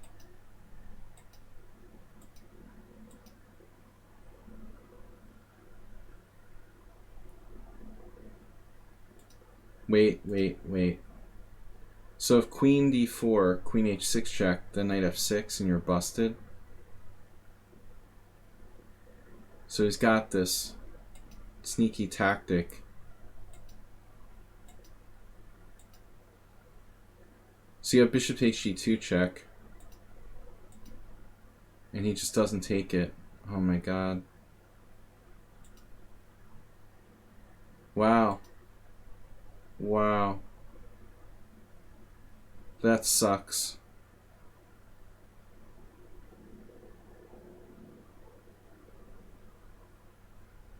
Oh man. I feel your pain here. And you just didn't have an answer for rook f2. Slamming the pencil down. You just hadn't seen as far as the great Sunil. Looking at you, smiling. Good sportsmanship. Abounding. No tears for him in this game.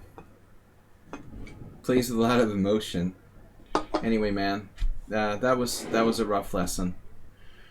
All right, guys, I guess that's it for tonight. It's getting pretty late.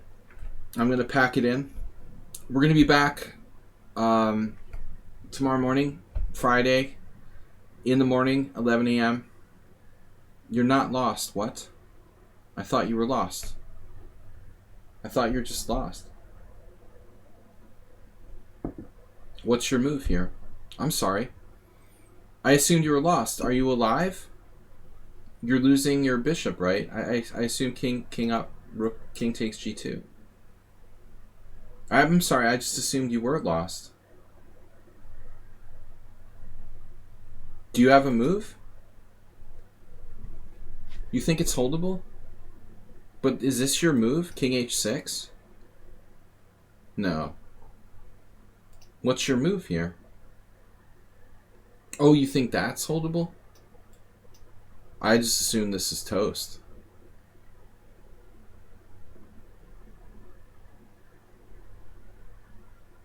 Oh, different line? Oh my god. Wow, are you serious? You had that. The Hikaru says that the queen is better than the two rooks. Wow, I didn't see it at all. Oh my god. You flagged. I would have, like, resigned. I would have resigned here. It didn't even occur to me to, like, just retreat the bishop and he's pinned. No, in a tournament game I would have seen it. Wow. Yeah, of course. Okay, yeah, no, you're at least equal. Yeah, Hikaru would beat you with the queen against 2 rooks. Oh my god. Plus, he's doing all this like gamesmanship stuff, smiling, acting like he's winning. It probably was too much to withstand. It's really tough to play against that guy.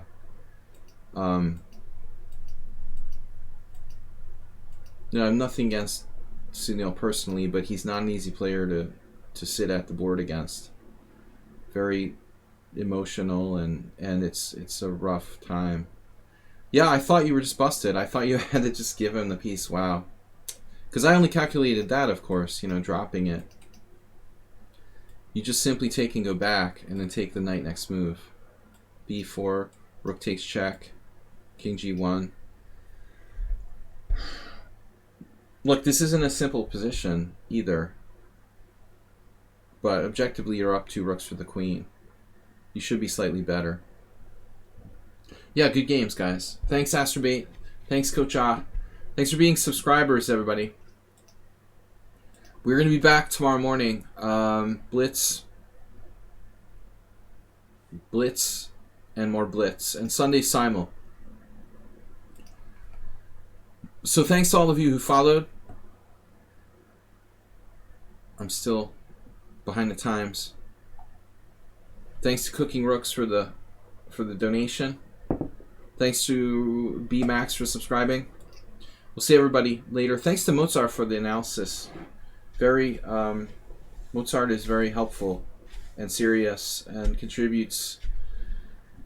And it's helpful to have another master level player in the stream, especially when I'm basically chessed out.